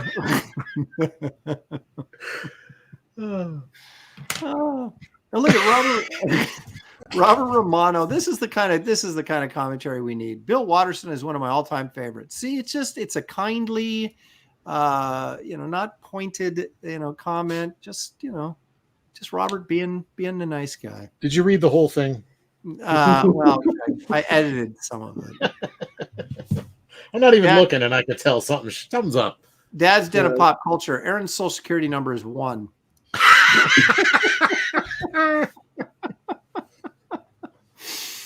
Okay. All right.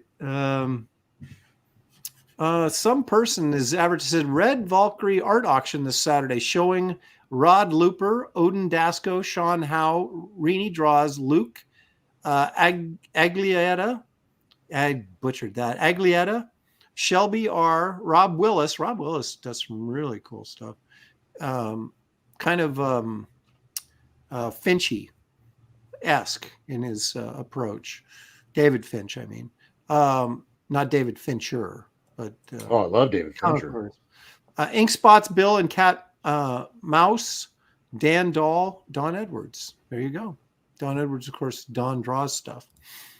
So they're all going to be auctioning off some fine art.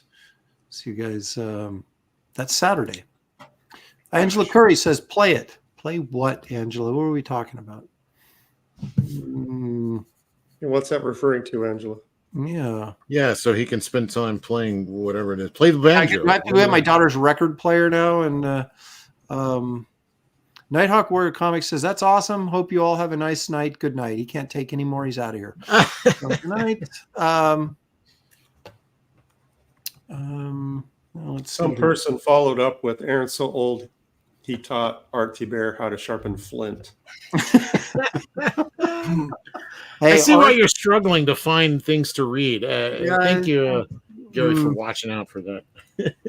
Birdman is asking when the next art auction is for Graybeards. Yeah, that's a good question. When's the next guest star going to be on here? We haven't had a guest in a long time. Angela's saying, Kelsey, share the birthday clip that you edited. Making fun of me. Good idea. Yeah, here, I'll share it. You get me stopping. I see. Yeah, that's how it works. Fox Mulder for $10. Thank you, Fox. Have you guys ever met Bill Waterston or any creator of one of the older comic strips from years past? I never met Bill Waterston, but I met the guy who did, you know, that strip? The guy that did that strip, yeah. Shoe? That guy? Doonesbury? Shoe? No. Which they have the, oh my gosh. Beetle Bailey. No, I want to say it was like witches and something or other. Not Broomhilda. What was Bed knobs and broomsticks? Witches and broomsticks. Yeah, that was it. Oh my gosh. While you're thinking, I had a roommate yes. who got yelled at by Charles Schultz. Oh, wow. Oh, that's pretty good. That's a good story. Yeah. All right, share my screen. I got it up. Okay. There it is. Okay. Before Gary goes into his story. Ideas then the day before the show, and then we'll take a poll, and whatever wins, that's what we'll do. Cullen says, everybody pick robots till Aaron loses by default. No, I have the right, as host of the show, I have the right to change the topic if I need to ensure that I'm looking as good as possible when all's said and done.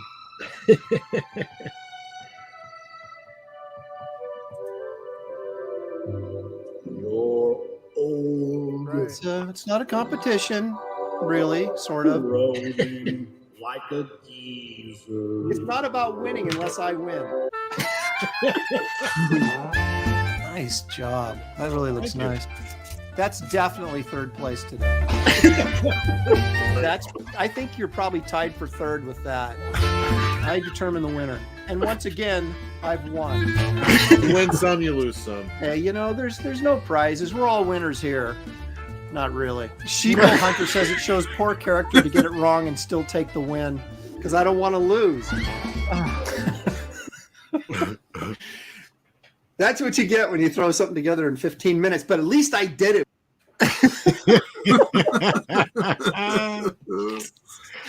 There you go. Good stuff, Kelsey. Yeah, I looked into that last bit because I think at the beginning of episode 3 is when you did the first intro. Right. And when you said, that's the best I could do in 15 minutes. I was like, oh my God, that's perfect. Yeah, it was easy pickings, honestly. Well, that's where I get my reference when I'm trying to do a drawing of Aaron is get your different expressions is just go on your YouTube channel.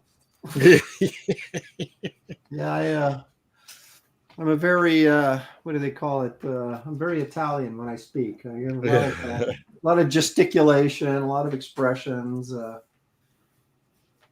Very animated, I guess, right? Isn't that the... Sure. Yeah.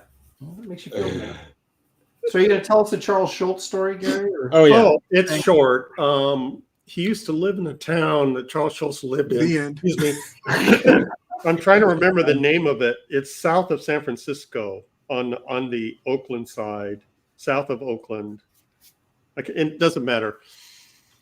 He used to live in the same town, and apparently Charles Schultz had donated money to have an outside hockey rink built. And my friend and his buddies were jumping up and down on the bleachers, and he came out and, "Hey, you kids, get down from there. Don't you have any respect?" You know, something like that. Oh, that's not as good as I'd hoped. No, that's it. But it was, you know, Embellish still. a little bit. Throw it. It's still, I mean, what are the odds though? You're at some rink and you're just goofing off, and then Charles Schultz of all people pops out to yell at you. I mean, Right. it's crazy. Don't know what he was doing there, but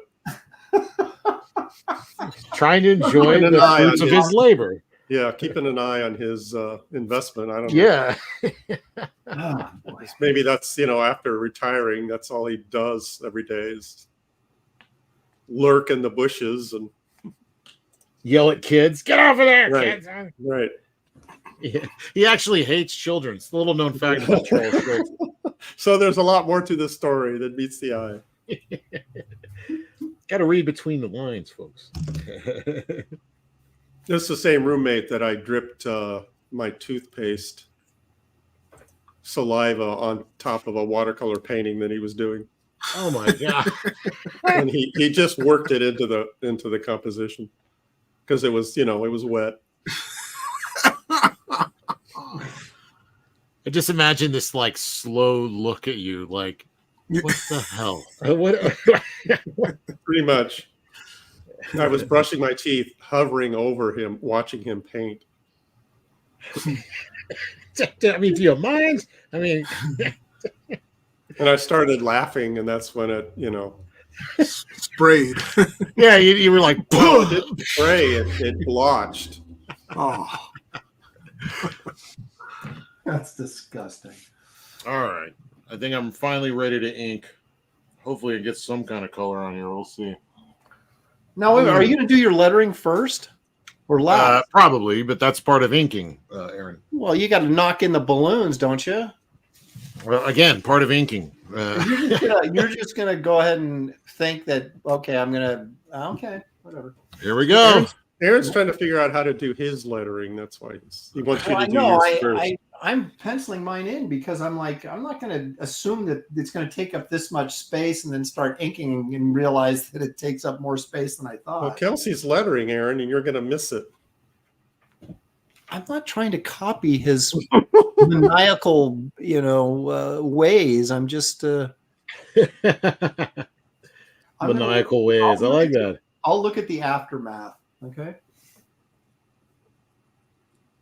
It's all just my handwriting. That is my lettering style. Like I got a big word like responsibilities, and it's like that takes up a lot of room. Aaron, Yes. good news for you. Mm-hmm. Super chat. Oh.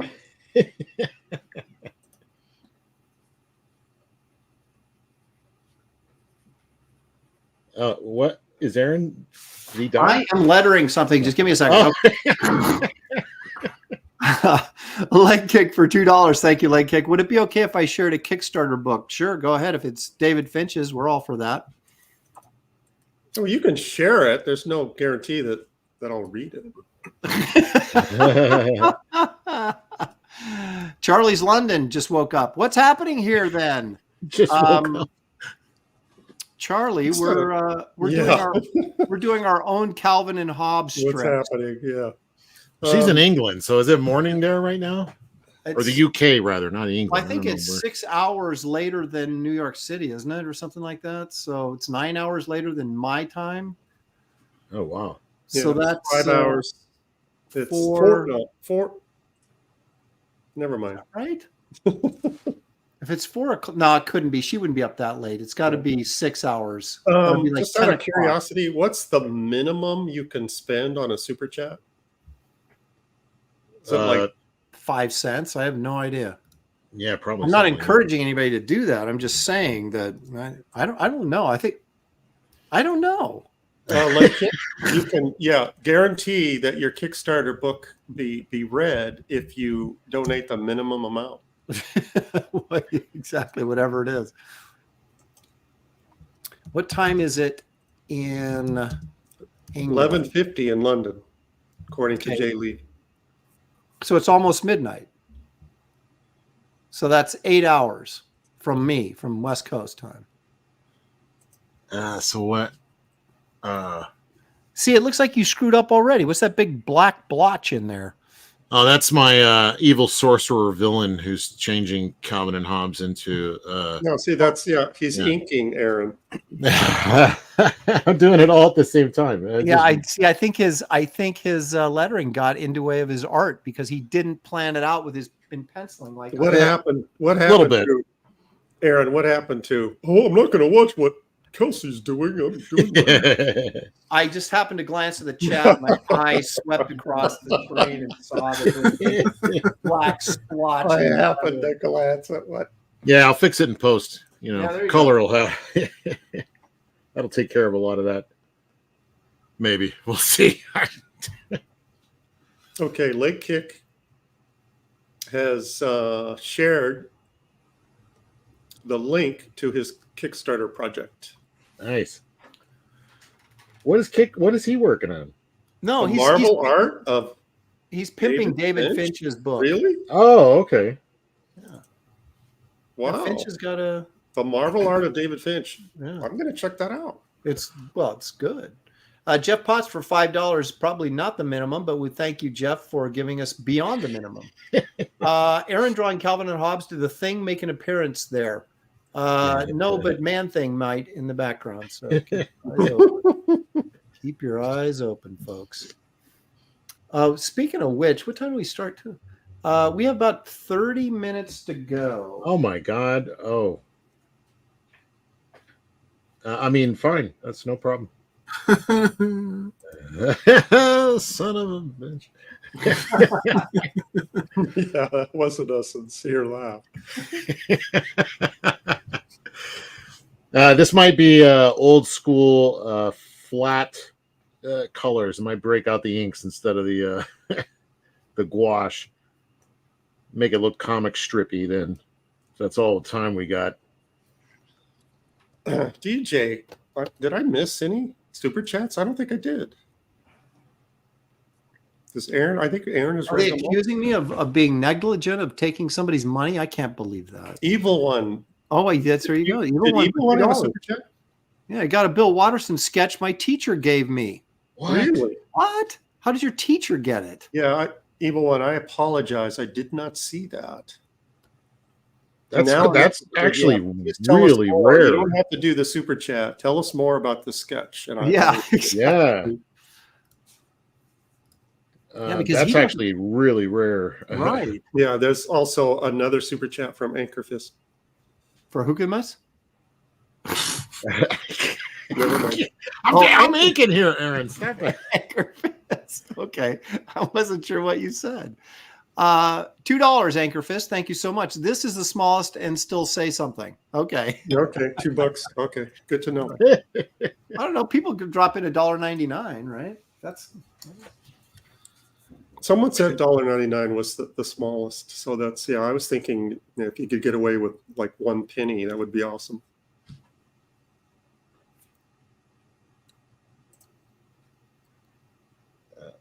I'm writing dialogue again. That's why it's deathly silent. Yeah. I'm inking anatomy that I didn't actually draw. So suddenly I'm like, oh, crap. What do I do? Always pencil everything, even if it's loose. You come to that spot that doesn't have anything, and you're like, oh, I guess I should pencil something.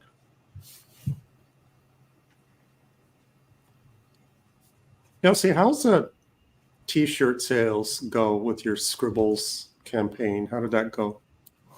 Because I was thinking about doing a T-shirt. I honestly don't know. I think it did pretty well.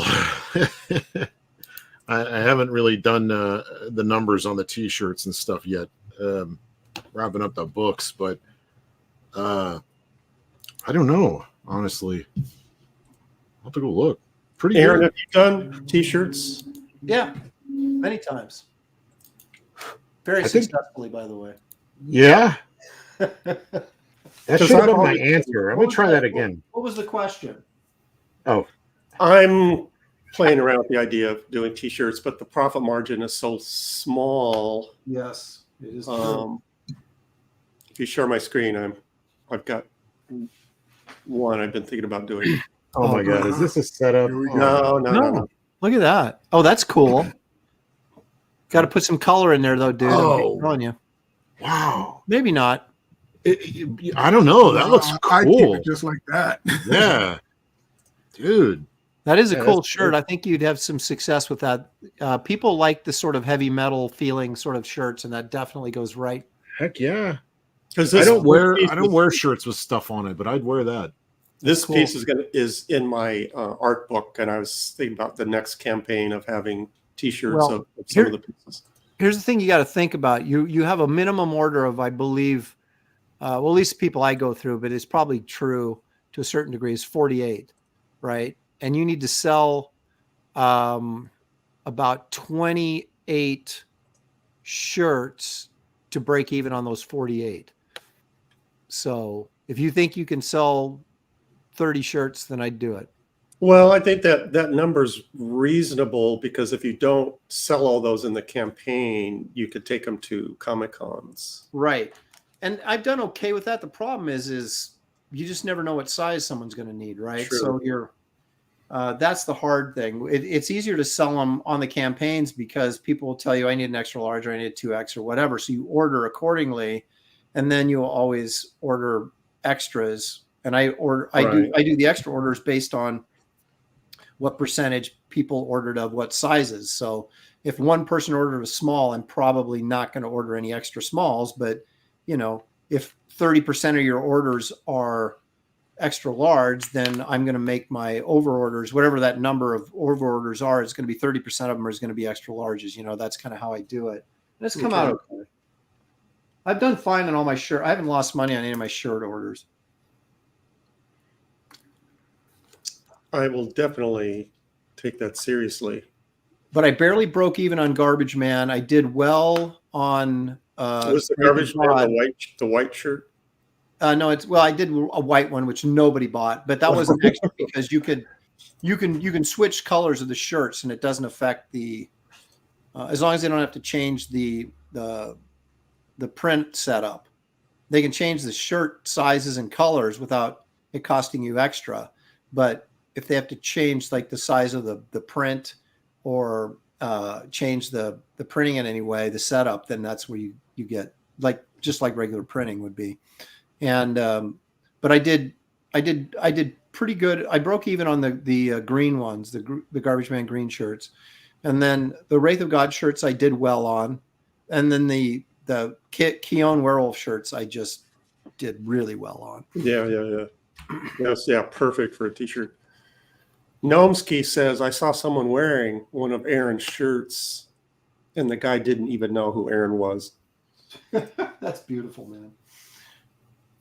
Well, I mean, at that point, they're buying the image, right? So that means there's a level of success there that I saw a guy at San Diego in a bar at the airport, had a tank top on, and I could see on his back, his entire back was covered with this Sentinel splash page I did in a miniseries at Marvel. It was like my splash page of these Sentinels tattooed on this guy's back. I'm sure he probably didn't know or care who I was, but he liked X-Men or whatever. And there I am tattooed on this guy's back for life. That's Spirits are sort now of a compliment. Yeah, in a weird way. Your spirits are now intertwined for all eternity. Yeah. That's right. I just kind of realized that my joke isn't that funny. I don't know if mine is either. I'm just going with it. I don't care. I am too. At this point, it's like, Well, if you say it over and over in your head, Yeah. it becomes less funny each time you do that. and it wasn't true. funny the first time I said it. Oh, That's in that that case. Yeah.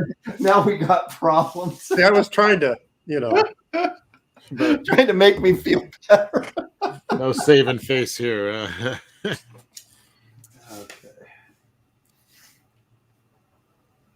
This is like the most thought-intensive thing we've ever done. Mainly because of the dialogue, right? That part took me a minute. But I because we had the extra day, I was kind of like, what the hell am I gonna do? I don't know. So I did think about it a little bit, kind of like run the imagery in my head, and it always looks like one thing in your head, and then when you do it, you're like, oh, that's what it is. Okay. Yeah. So, I mean, Aaron, I encourage you to ink like the wind. yeah. Yes, I will. We're down on time here. He's a very loose inker, so Yeah. That's true. He is, yeah. I've got to channel my Bill Waterston here. And I don't know. See, maybe I should have gone David's route and just done Batman and Robin. I just completely ignore. If you look at Sean Murphy, especially his early work, it's totally influenced by Waterston. He seems to wear his influences on his sleeve, doesn't he? Yeah. That always used to bug me, but whatever. Not about him, just in general, because it's like people would draw like Toth. I'm like, why don't you just take a couple things from Toth that you like, and a little bit of this and a little bit of that, and do something different. I've always been that way. I just don't think you swipe someone else's style. You're influenced by them. That's one thing, but trying to draw exactly like this other person, it's just kind of like, come on, man. Yeah. That didn't work out for me at all when I was trying to copy your style.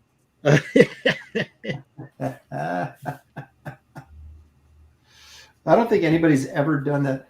Oh, that's not true. One person did. Somebody did a fill-in issue of Sludge. I want to say it was Rob Phipps was the guy's name that did it. And I was looking at the issue and I go, wow, this kind of looks like me. And I was kind of flattered because he was trying to sort of like keep the same flavor of the book. So it wasn't like a shock when people, the fill-in issue was somebody else and it didn't look anything like me.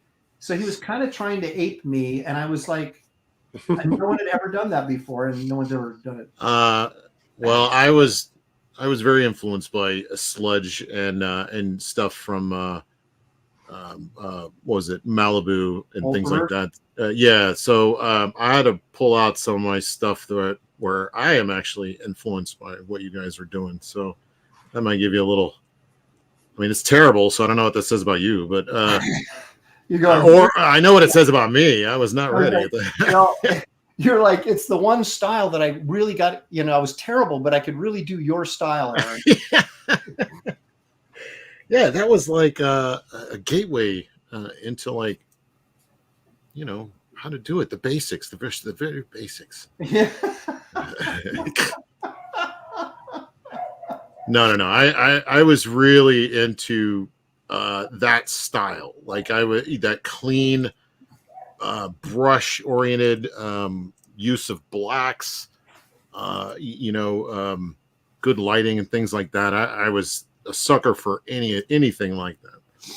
And you were doing that at the time, so there you go. Oh, yeah, and I had those. Well, Gary slicked everything up. It was his fault. All right, so I'm actually a fan of Gary. Not you. We're a fan of Sludge. We're actually a fan of Gary. Yeah. So I got to distance myself from this guy. He's taking all my credit. Oh man, I royally messed up the hind legs on this drawing. So I might be doing gouache after all to fix all my mistakes. Aaron, you have a Yes. impressive super chat. Whew. Fox Mulder for $20. Woo! Thank you, Fox. Appreciate you very much. I ain't dancing. He says, yeah, still a little embarrassed, ashamed.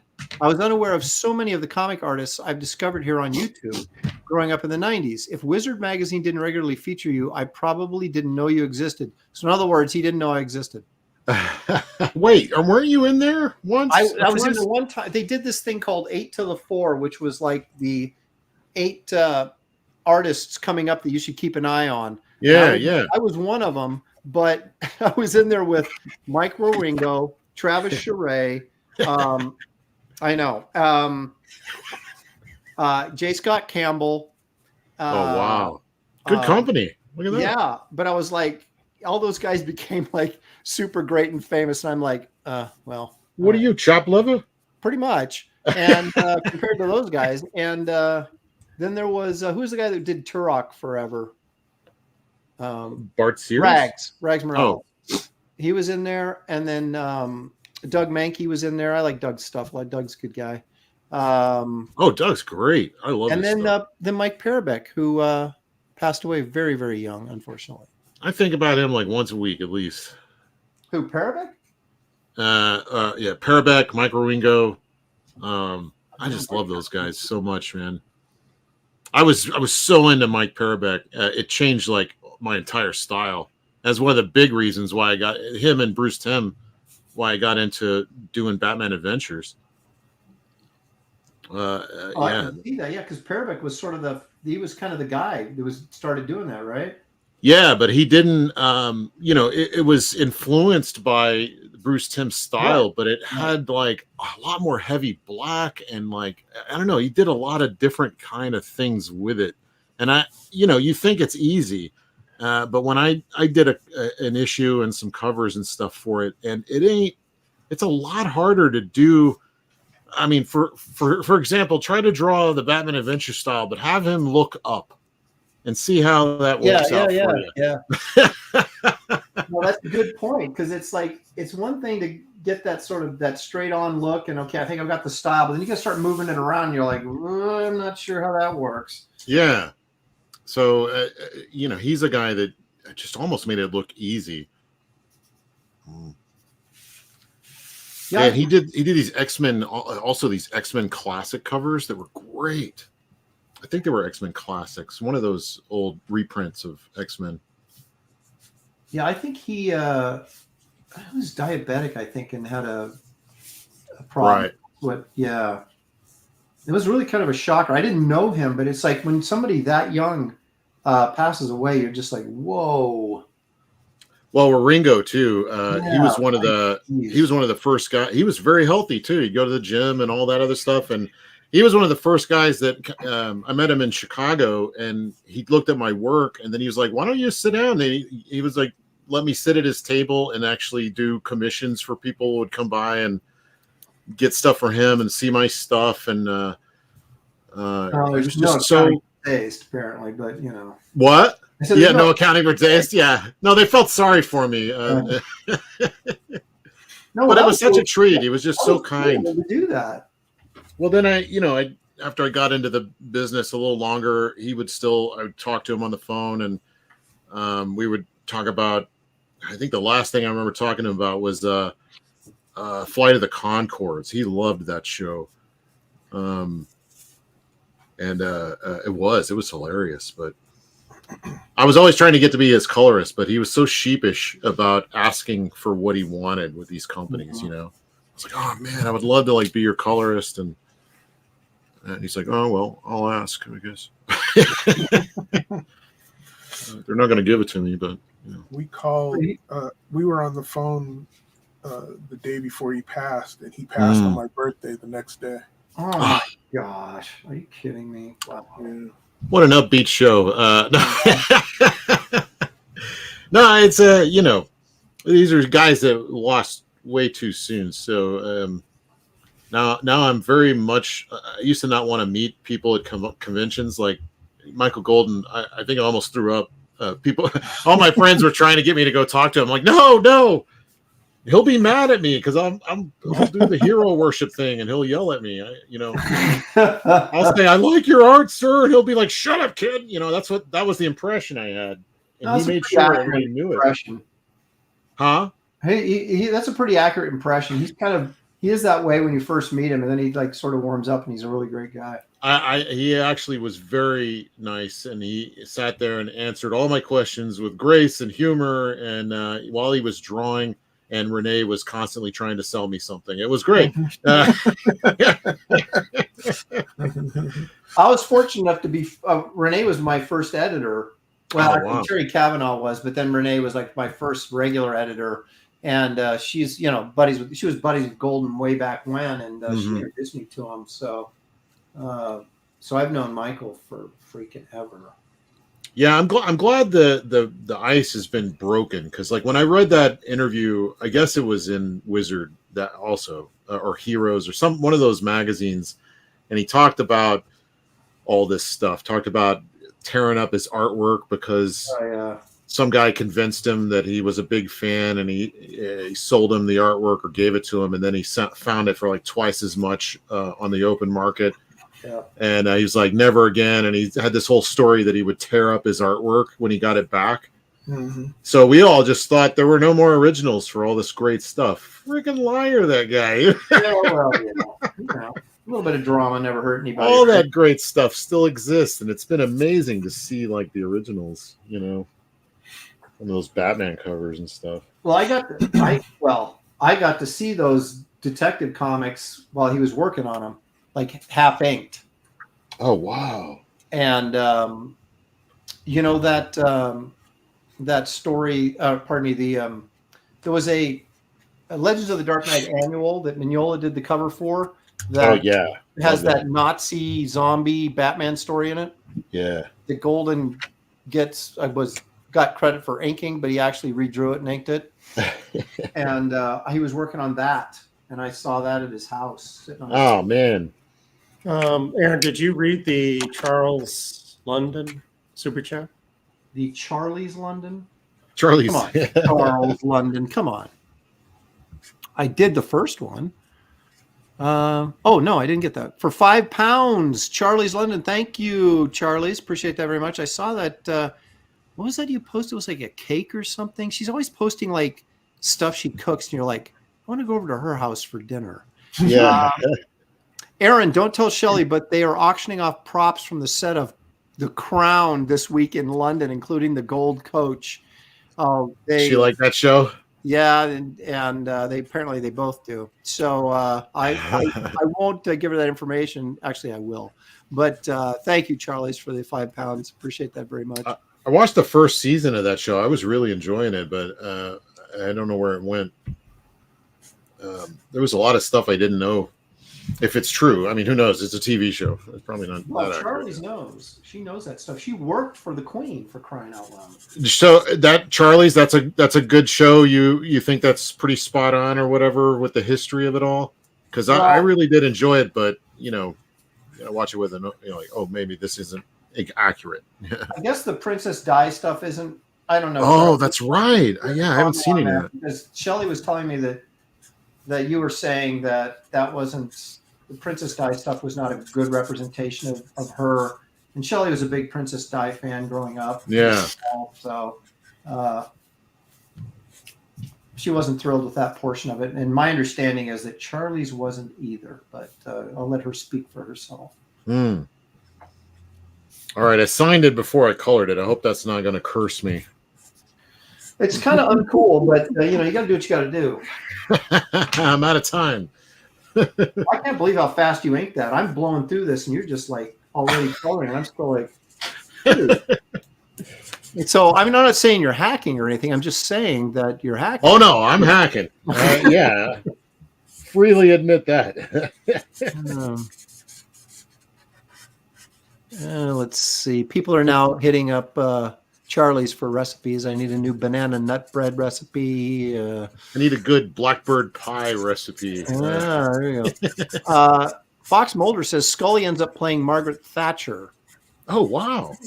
Oh, interesting. Yeah. It's funny when you watch like super libs play Margaret Thatcher, and they always comment afterwards like, she's a very fascinating woman. I had no idea. And you're like, yeah. Is she a super lib? What's her name? No, she was a major conservative. Not Thatcher. No, not Thatcher. No. Scully. Oh, what's her real name? I forget. Yeah, whatever. She's Scully. She's still Scully. Yeah. All right. I didn't, I don't have an eraser. What's her face? Who's the greatest actress of all time? I can't even. Meryl Streep. Meryl Streep. Yeah, she played Thatcher too, and was like surprised at how fast. Yeah, she's got the build. Yeah. And the voice of Margaret Thatcher. You know, growing up in the 80s, I just had all these caricatures of Margaret Thatcher from various cartoons and movies and whatnot. Saturday Night Live. Yeah. Reagan, man, they were buddies. Yeah. They're getting it done. I still can't. Bed knobs and broom. It wasn't. I'm still trying to think of that comic strip that a guy I met, and I can't think of what. Doonesbury. No. They had these little characters. They were Marmaduke. Little Nemo. Little Nemo. No. It was a play on word. Again, that doesn't really help. But on it. Not Brunhilde. It was. Kid Mustang says this whole show is Aaron trying to remember somebody's name. Alley-oop. No, not that far back. Family Circus. It was definitely an 80s. The Yellow Kid. Oh. 80s. Kathy. Oh, you know what? I met For Better or For Worse. The gal that did For Better or For Worse. Lynn something. Yeah. Lynn Johnston. Yeah. Oh, wow. Or Lynn Johnson. Or Lynn Johnston. One of those two. Something like that, yeah. I was at San Diego sitting in the having breakfast by myself, which is pretty normal for me when I go to shows. And they were sitting next to me, her and her husband, and I was chatting up the waitress, which, that's also something I do. And she was like, noticed that I was sitting by myself. She goes, would you like to, I don't know how I knew it was her, but I knew it was her. And I told her, I leaned over and I said, my mom loves your strip. It's her favorite comic strip. I go, I hate it, but my mom loves it. And so she get a laugh out of that? Was she? Yeah. No, I didn't say that. I just said, I told you. Dang it. And so she invited me to sit. I had breakfast with her and her husband. It was really nice. Nice. Oh man, I wonder if she would have appreciated it. Like, it's I hate it personally. But. Yeah, see, that would have been awkward for me because I never read any of her strips that I read her made me strip. smile. I didn't think any of her stuff was very funny. I've never met it. I've never met any like office humor. No, it was family humor. Okay, well, my family was dysfunctional, so I didn't get it. None of that stuff was funny to me. I've never met any cartoonists, but I sat next to Willie Nelson on an airplane once, and I saw him and his family. You got a contact high.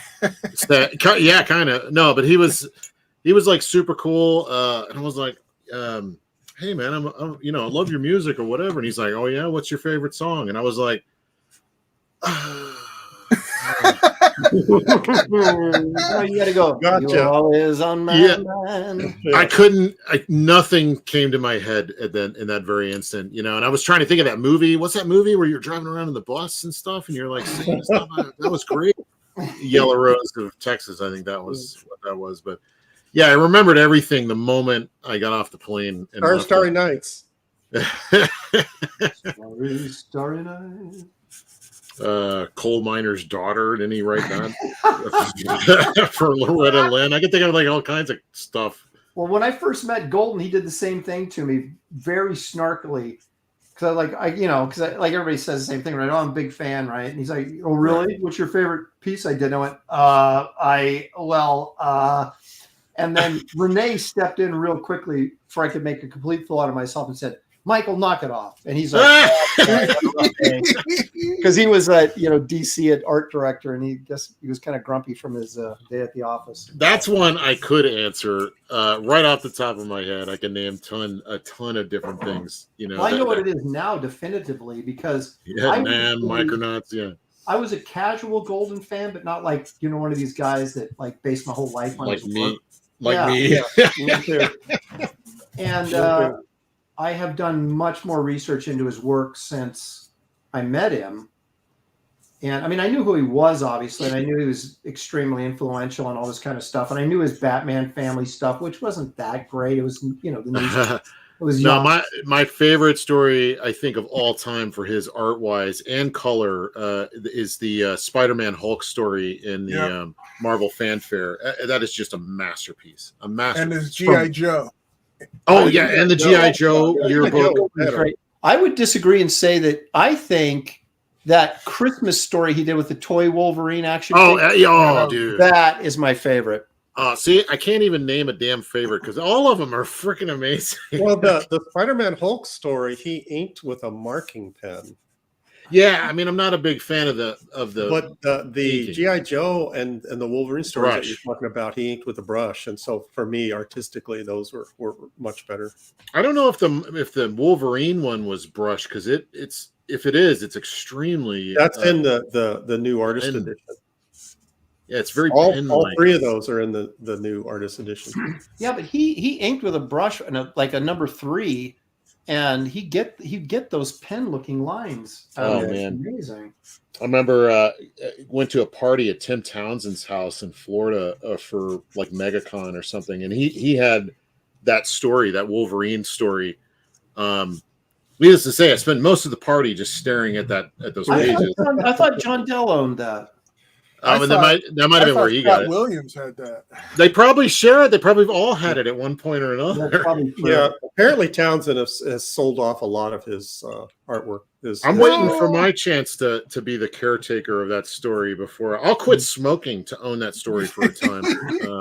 Yeah, that's how bad I want it. I'll quit smoking. Just a couple years, and then I'll sell it and move on and let it go to someone else. But oh my god, that would be amazing. I would stare at it probably every day. It would be like when people say when one of those new video games comes out, and they were like, "Say goodbye to your family," because it's when people are just playing it. I think that's the same for me with if I had that. Well, David mentioned the G.I. Joe story that IDW did a portfolio of that. It's like as an artist edition. It's just in a portfolio format. And that's I missed it. I didn't even know it came out. It's so insane, the detail and just all the little tiny things that you don't see in the comic. It's crazy good. I did get his Jurassic Park cover portfolio. Oh my gosh, those are so amazing. Oh, it's insane. Yep. Who could not like Michael Golden? There's one guy we can think of. What guy would not know? For K39N Scene for $1.99 says, was it the Wizard of Id? No. Thank you, though. Good thinking, though. A minimum in. It's gonna. Yeah, Aaron, I need to apologize. I think that you're only going to get $1.99 from now on. That wasn't your plan all along? No, it wasn't. Yeah, and I was thinking about splitting up the super chats with you guys, but not now. Oh, way to go, Gary. Thanks. Dang, it's now he keeps. I can't remember the name of that. It had like a little witch in it and a little Mutts. Yes. No. No, it wasn't Mutts, but it was something like that. By the way, Aaron, Hyper Potato says Bill Watterson is a huge Atari Force fan. I don't think some person is saying. Where's he saying? Mana. Let me see what I can do about those.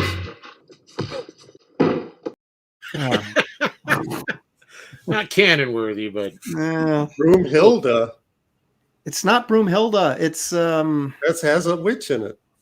Well, I don't know. Maybe I'm mistaken. It's Witch Hazel.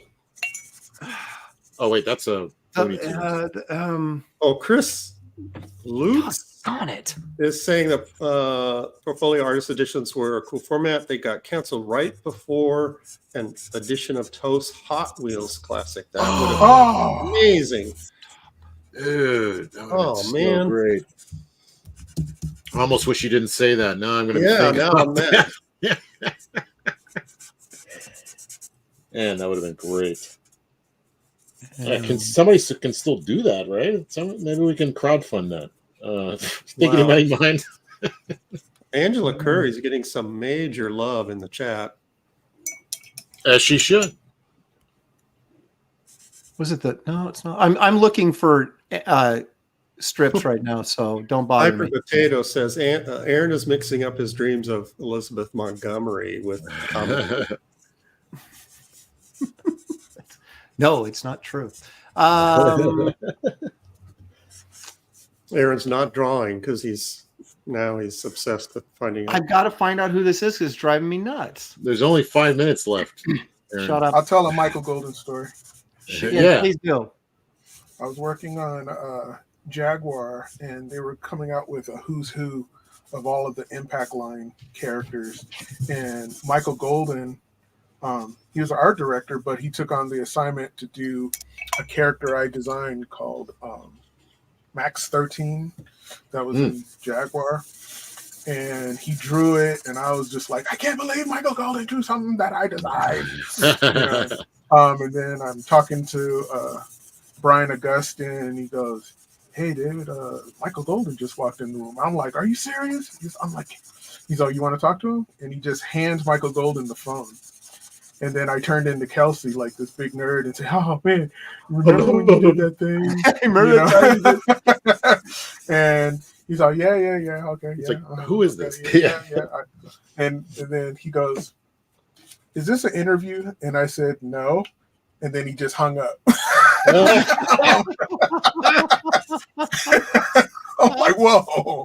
Hung up on me. Oh, my spines. Oh, my God. Hang on. Oh, God.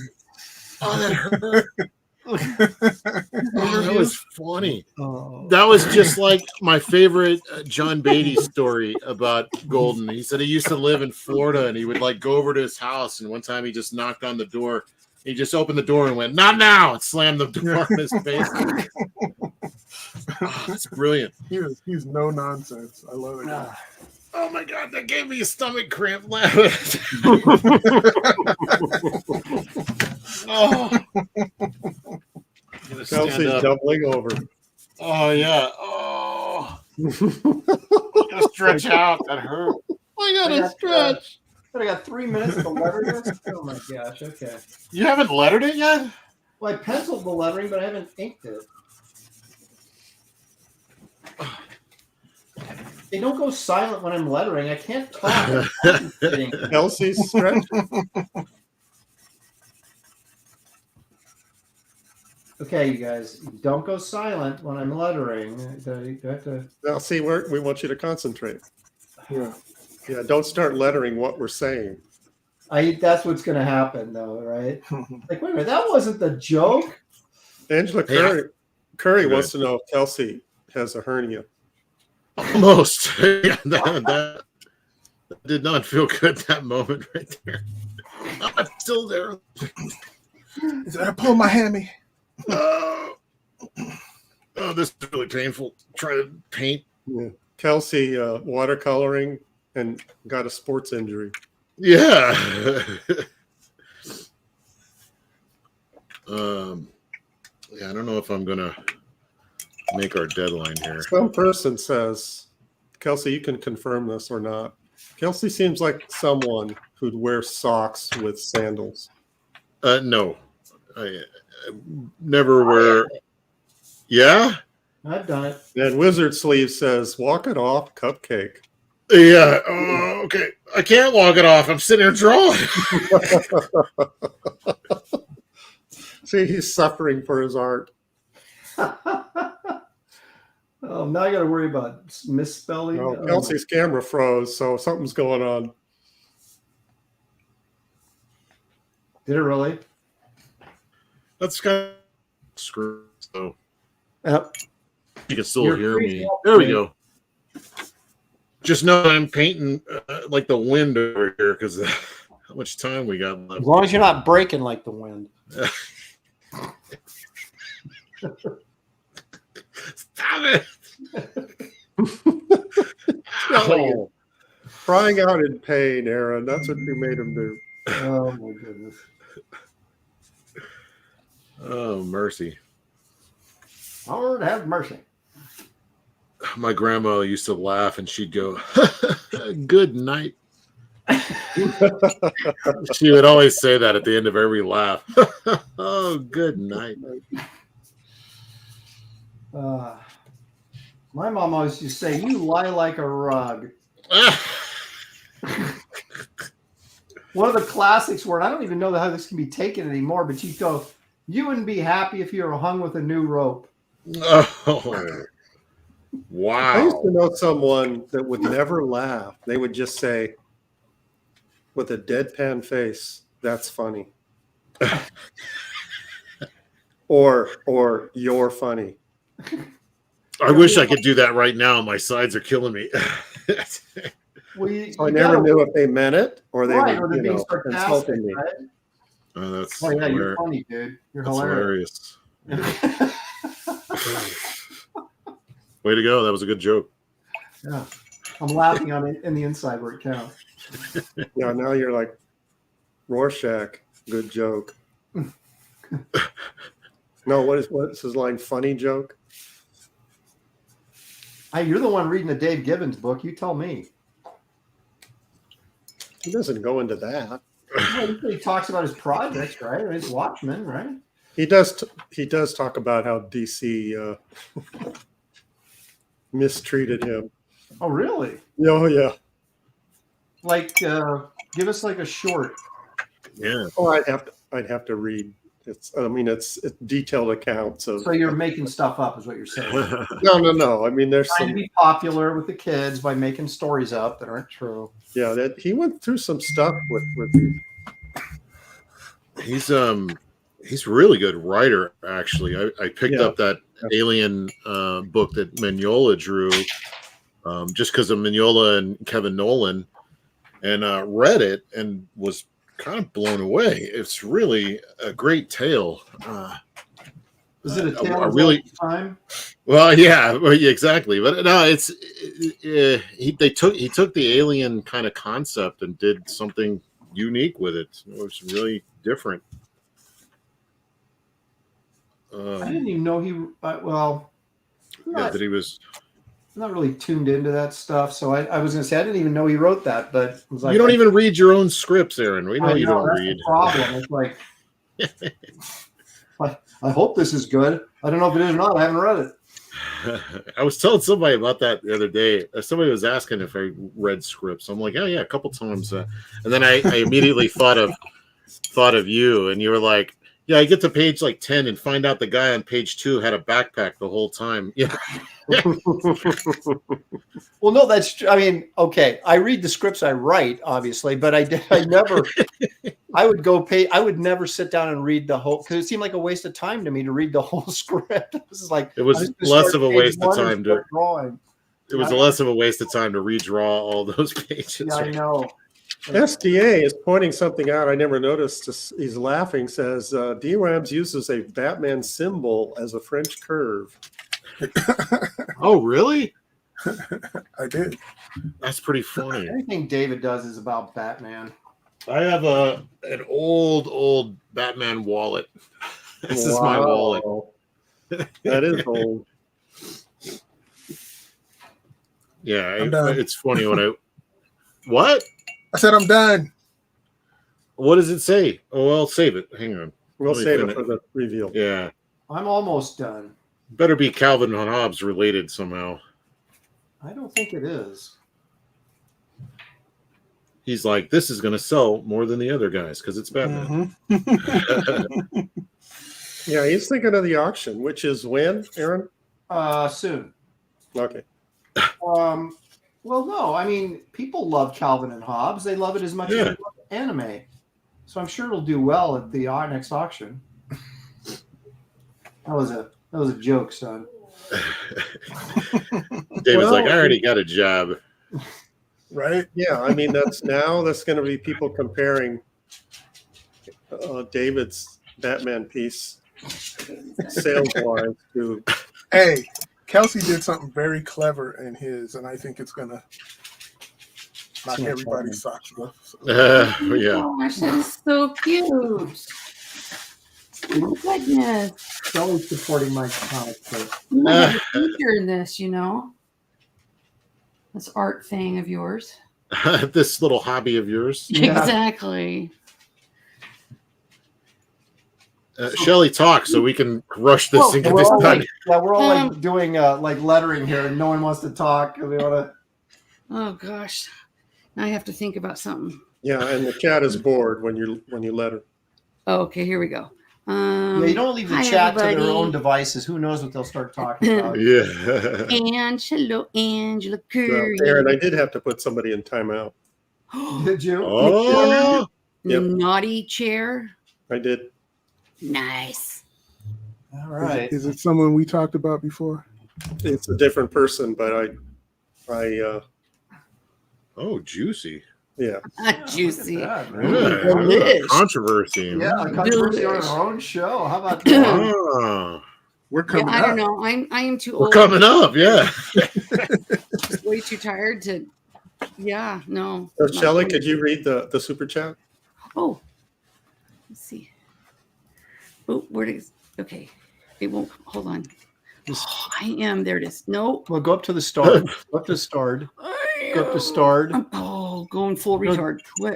Start. Start. I was going Full restart. Okay, then scroll down to the bottom. Well, don't tell Shelly. What, Charlie?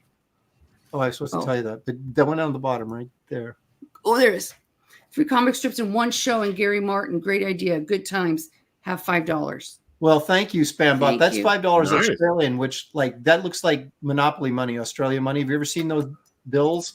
They have like little plastic windows in them and stuff, and they're like funky colors. I love it. Nice. Good way to get more of it. The They're money auctioning looks like off. Monopoly. Is it worth more than I don't American? know. I don't know if the exchange is. I think it is. Charlie. There you go, Charlie's. is. Oh my That's what I wasn't gosh. supposed to tell you, or supposed Although to I tell you or did start something. watching The Crown. I finally was like, okay, I'm just going to give it a chance. And I didn't even get through the first episode yet. Well, no, wait a minute. What about? Wasn't that the one with you guys were saying that the Princess Di stuff wasn't correct or something? Well, Charlie didn't like it. So I figured, I mean, she knows because she's more obsessed with the royal family than me. true. Yeah. So, yeah. Well, Kelsey wanted to know because he's kind of got a. I watched the first season and I really liked it because I got I don't know, I've always been interested in that stuff because I was like someday we might have like the first king, you know, that we've had in a while, and just kind of how landmark in history that will be, you know, kind of interesting stuff. I've been kind of following a lot of that stuff. Well, over the years. I'm obsessed. I can remember when Princess Diana died. I think I cried for 3 days. Mm. And I remember saying to Aaron, the future king doesn't have a mom anymore. I feel you, Shelley. I cried when she was alive. I know. I was just like, No, I think I made some snarky comment and you really got pissed at me. oh gosh, shocker there. And then I said, "Oh, you guys friends or something?" And that made it even worse. Yeah. Yeah, I've had to teach a few things since then. But yeah, I don't know. I'm like a bit of a history buff, so I 5 like. seasons were pretty good. Shelly was Season all that 5 bitch owed me was $5. What? You're crying about the queen, princess, and you're crying because she owed you $5. Well, oh, okay. You got to work on your lettering a little bit, Okay, Lopez. you know what? We're under a little pressure here. Thank you very much. Good night, Shelley. Thanks for joining us. Yeah. Jeez. Don't tell Shelley that the queen comes back as a cyborg in the new season. No, no. I actually haven't As a watched cyborg. Hey, I'm Now I gonna really watch want to now. check it out. session looking. I'm definitely going to watch it now. Yeah. Oh man. All right. How much time we got, Gary? Well, Mine we is should have 5 wrapped minutes. it up 19 minutes ago. Yeah. No, we're not that far over. Yeah, we are. Okay. Oh, it's a Star Trek. Oh, that's Don't cute. ruin the thing Well, yet. Comics Like, for you Life can't is see saying Aaron Bloom They can't County. see it? Did I ruin it? Did anybody? Did I ruin it for anybody? All right. Kelsey, are you done? As Well, done as it's gonna get, I guess, right We'll now. come to you last. Okay. Give you a Okay. little bit more time. Thank you, Shelly. You're welcome. All right, here we go. So we have Calvin and Hobbes on the bridge of the Enterprise, of course. Oh, And wow. Calvin, of course, is playing Spock. He says, Captain, we've entered the neutral zone. We are now in violation of treaty. And Calvin, of course, is Kirk. And he says, I'm aware of my responsibilities, Mr. Spork. And then he turns to him and says, are you questioning my authority on this bridge? I'm in command here. And then Mom yells from Move it off over. panel, Move it over. There you go. Calvin, time for dinner. And he says, I don't recognize your authority to relieve me. And of course, that's a direct line from Commodore Decker in the. Of course it is. So anyway, there's my Nerd on top of nerd. Yeah, it's a double nerd. It's Calvin and Well, Hobbes. Aaron, that wasn't as bad as you were making it out to be. Yeah. I mean, it's close. It's amusing, and that's Yeah, that's right. You're actually really, really good cartoon. yeah, it's amusing. I didn't ruin you. it, and I think I for got. people I did, it was 10 seconds. I think so. I got Hobbes. Not bad. Yeah, I like his That's his expression great. in the middle panel, especially. Mhm. Yep, I like that a Yeah, lot. that's good. Oh, here's another one. There we go. Queen 2, she's back and she's pissed. Rated R. So anyway, there you go. There's my Calvin and Hobbes strip. Yeah, Contribution to the great Bill Waterston. Let's see what David gave us for his Calvin and Hobbes strip. Oh, Oh, It's a one-panel gag strip. I'm Yeah. not doing it. what does it say? Calvin and Hobbes. Beware Beware the the night. I see what you did there. Oh my gosh. Well, David, that's a really cool Batman drawing. that's very Tothish. Yeah, it is. I was gonna say that has a little Toth to it. And could you show us the one that you were penciling on? I was liking it. Oh, come on. That's cool. Wow. Yeah. Golly, man. I was gonna put Calvin and Hobbes like below, like they're reading a Batman and Robin comic, but I said Oh, that'd have been great. And Yes. you wouldn't have ruined the show by doing something you weren't I supposed to didn't do. ruin the show. I acknowledged it right there. Okay. Yeah. That would have taken forever. Well, I'll tell you, that's a cool Batman drawing. Unfortunately, that's not what we were supposed to be doing. So, David, But thanks for playing. 4th place, if we were keeping track. Kelsey, let's see what you got here. All right. This is obviously going to be one of those that I'm going to finish later. But as you can see, I got By the Power of Kelstar, Rise Destroyer Calvar, and Battle Hobbes. And you see this Oh my gosh. this So cute. guy shooting them, and then they turn into a terrible face here. But here, let me zoom in. Hang on. There we go. But yeah, so they're rushing in like He-Man and Battle Cat, and it says, "Hey Cal, is this one of our fantasies?" He's like, "Who cares? It's cool." And then they rush after the monster. Oh, love it. Wow, that's almost as good as mine. That is so good, though. almost. Almost. I think it's better because it's in color. I know. It's I dude, like the it. fact that you got all that done. Once again, Kelsey, he mocks time. What else are you going to do with it? Time kind of kicked my butt right now. Well, just kind of finish up blending the colors and just tighten it up a little bit. It's almost there. That's why I was like right on the Okay, money. it's very Close to cool. the money.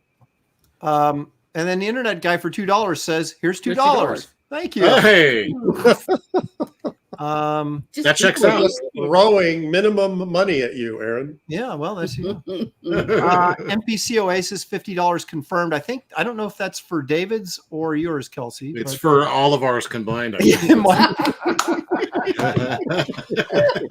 Cyber Chud says, "Love it. Looks killer." Hello. Tippy Tail McKitty's got it figured out though. Aaron's is better. Thank you so much. Oh my gosh. Good notice. It is very good. Avenger. Kelsey, you spelled fantasy wrong. Oh, I did? Where? Fantasies. Oh my god. That's even Fantasies. better. It's even better. My life is one big fantasy right now. So That's hilarious. The pressure's on, and he I leaves up. love it. I'm leaving it. I ain't fixing That that. makes it even more valuable. K33 end scene for $1.99 says Aaron needed to work in Calvin relieving himself. That's like the big sticker on the back of everybody's Oh, truck, yeah. Calvin peeing. Watterson hates that though. Oh my God. He should. I don't want to upset the man more than I have. The color looks great. It says I didn't say that. MPO Oasis said that. Oh, Yeah, that would be way too nice for Aaron to say. Headless Bourgeoisie said, "Awesome, Kelsey." Bourgeois. I think he's just being nice, though. thank you. I love that name. That might be.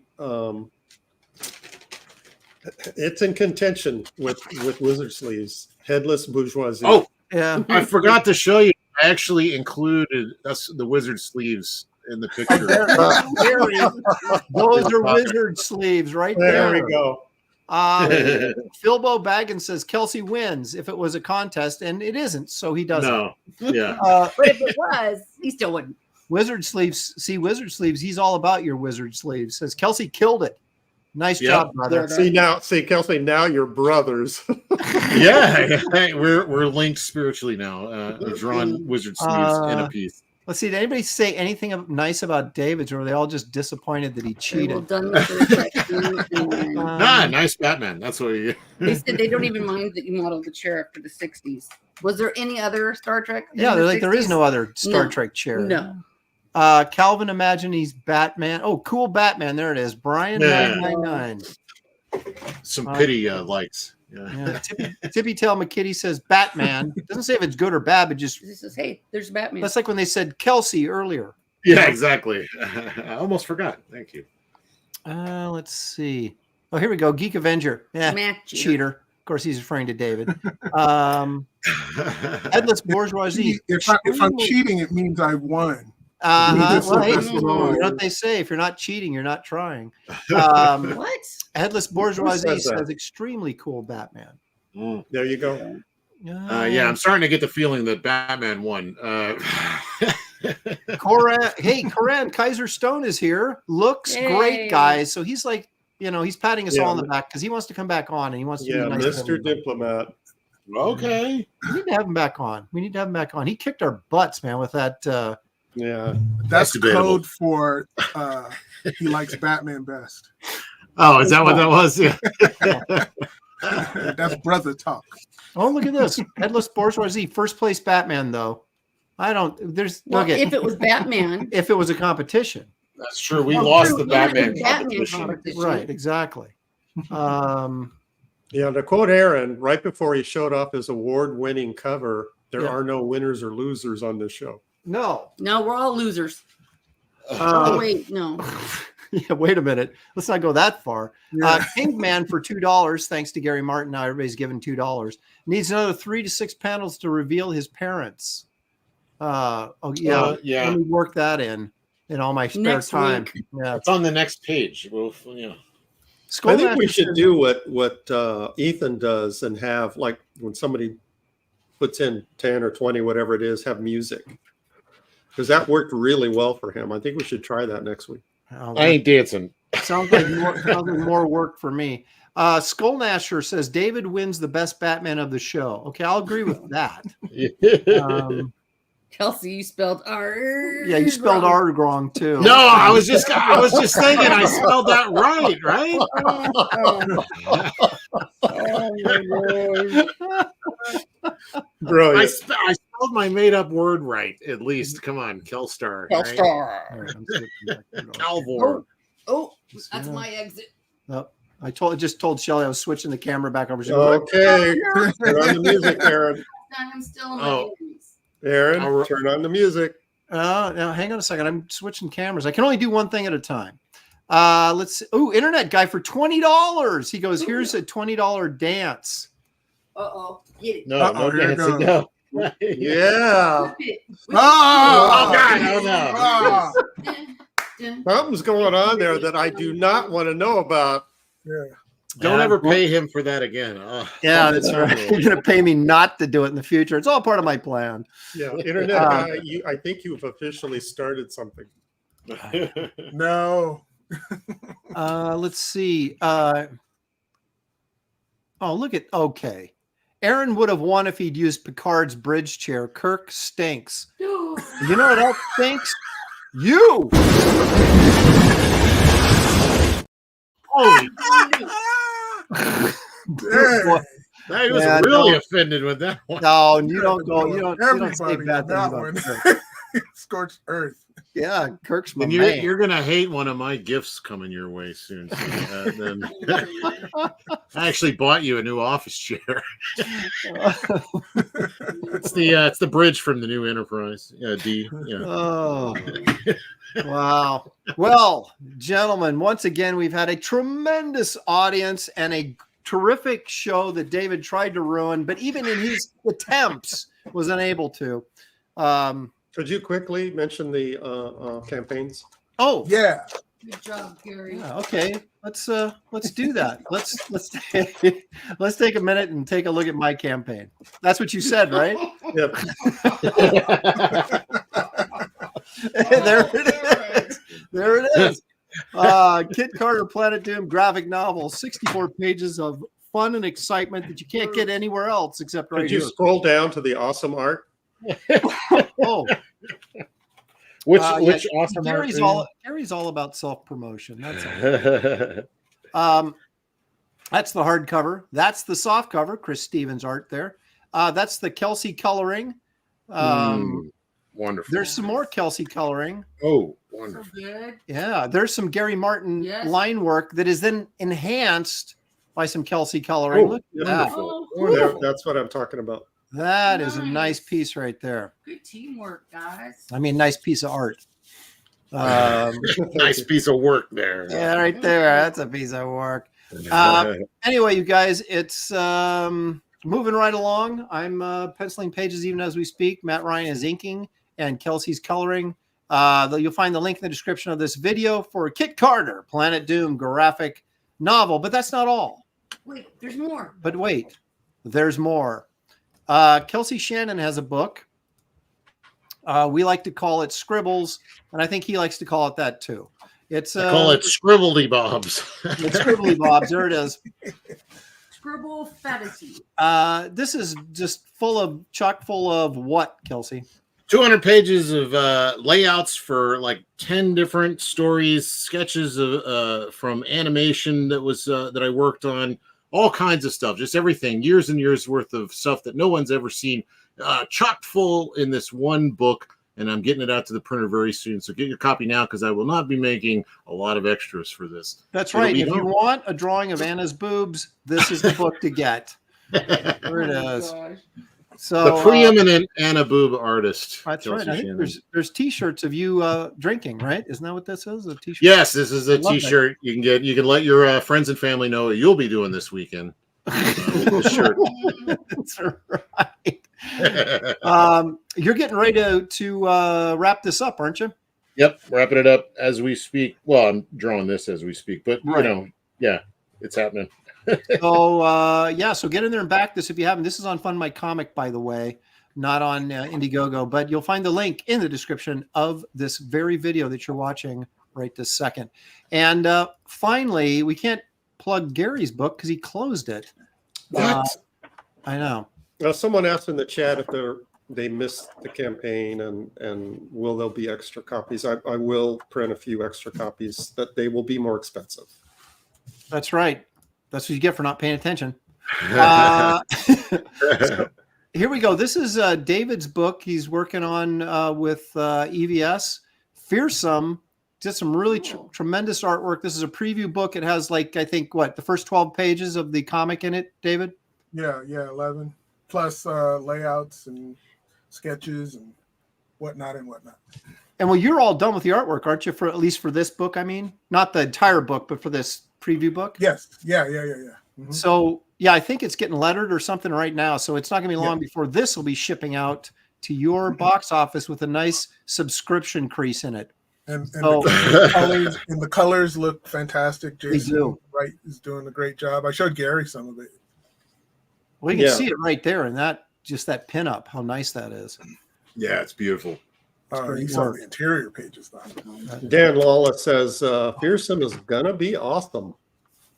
Who's coloring again, It's David? going to be Jason fearsome. Wright. Jason Wright. Jason Wright. That's right. That's right. It's Jason Wright. So this is in demand on Indiegogo. And again, you'll find the description, or pardon me, the link in the description of this video. So get out there and back that. Dave Finch also has a really cool book on Kickstarter. If you guys are Finch fans, you might want to go check that out. Okay, anything else? Yeah, Gary? show these double page spreads. My side still hurt. Kelsey has injured himself. Yeah. There's some DWAM's double spread, the double page spread goodness. Check out DWAM's spread. Mm. Yeah, right. Oh, look at that. That's cool. Hey, look, he's just throwing that stuff on the floor. Yeah, and David's utilizing his sidekick, Black Splatter. Yeah, there you go. That's usually what should happen to a sidekick, right? Especially if they're kids. Yes. Splatter all over the place. So anyway, yep. Fearsome. Groovy artwork right there, folks. So Kit Carter scribbles and Fearsome. You'll find the links in the description of this video. Thank you guys all for $2 from Internet Guy says Fearsome looks amazing, David. Oh wait, hang on. Is this why don't you guys show me this before I keep saying I'm ending the show and then suddenly I'm not ending the show? What? Wow. Look at that. Oh, wow. G Money came and won the show. Yeah. Jeez, man. Yeah. Thanks for throwing that at the end, man. He went No. Usain Bolt on us. No. Dude, if you don't do it on the show, it doesn't count. I'm just saying. Okay, so I think now this is the end of the show, right? Does anybody have anything so, else yeah. to interject before? Okay, thank you guys all for being here. We couldn't do it without you. The chat, you guys make this possible. Please hit the like and subscribe if you have not done so, because it helps the channel grow. It helps us become the biggest, most exciting, most wonderful and entertaining draw stream on the internet. And so remember, next week we're starting at 2:00 is our new start time, but it'll be back on Wednesdays, and we will see you there right here on Graybeard's Studio.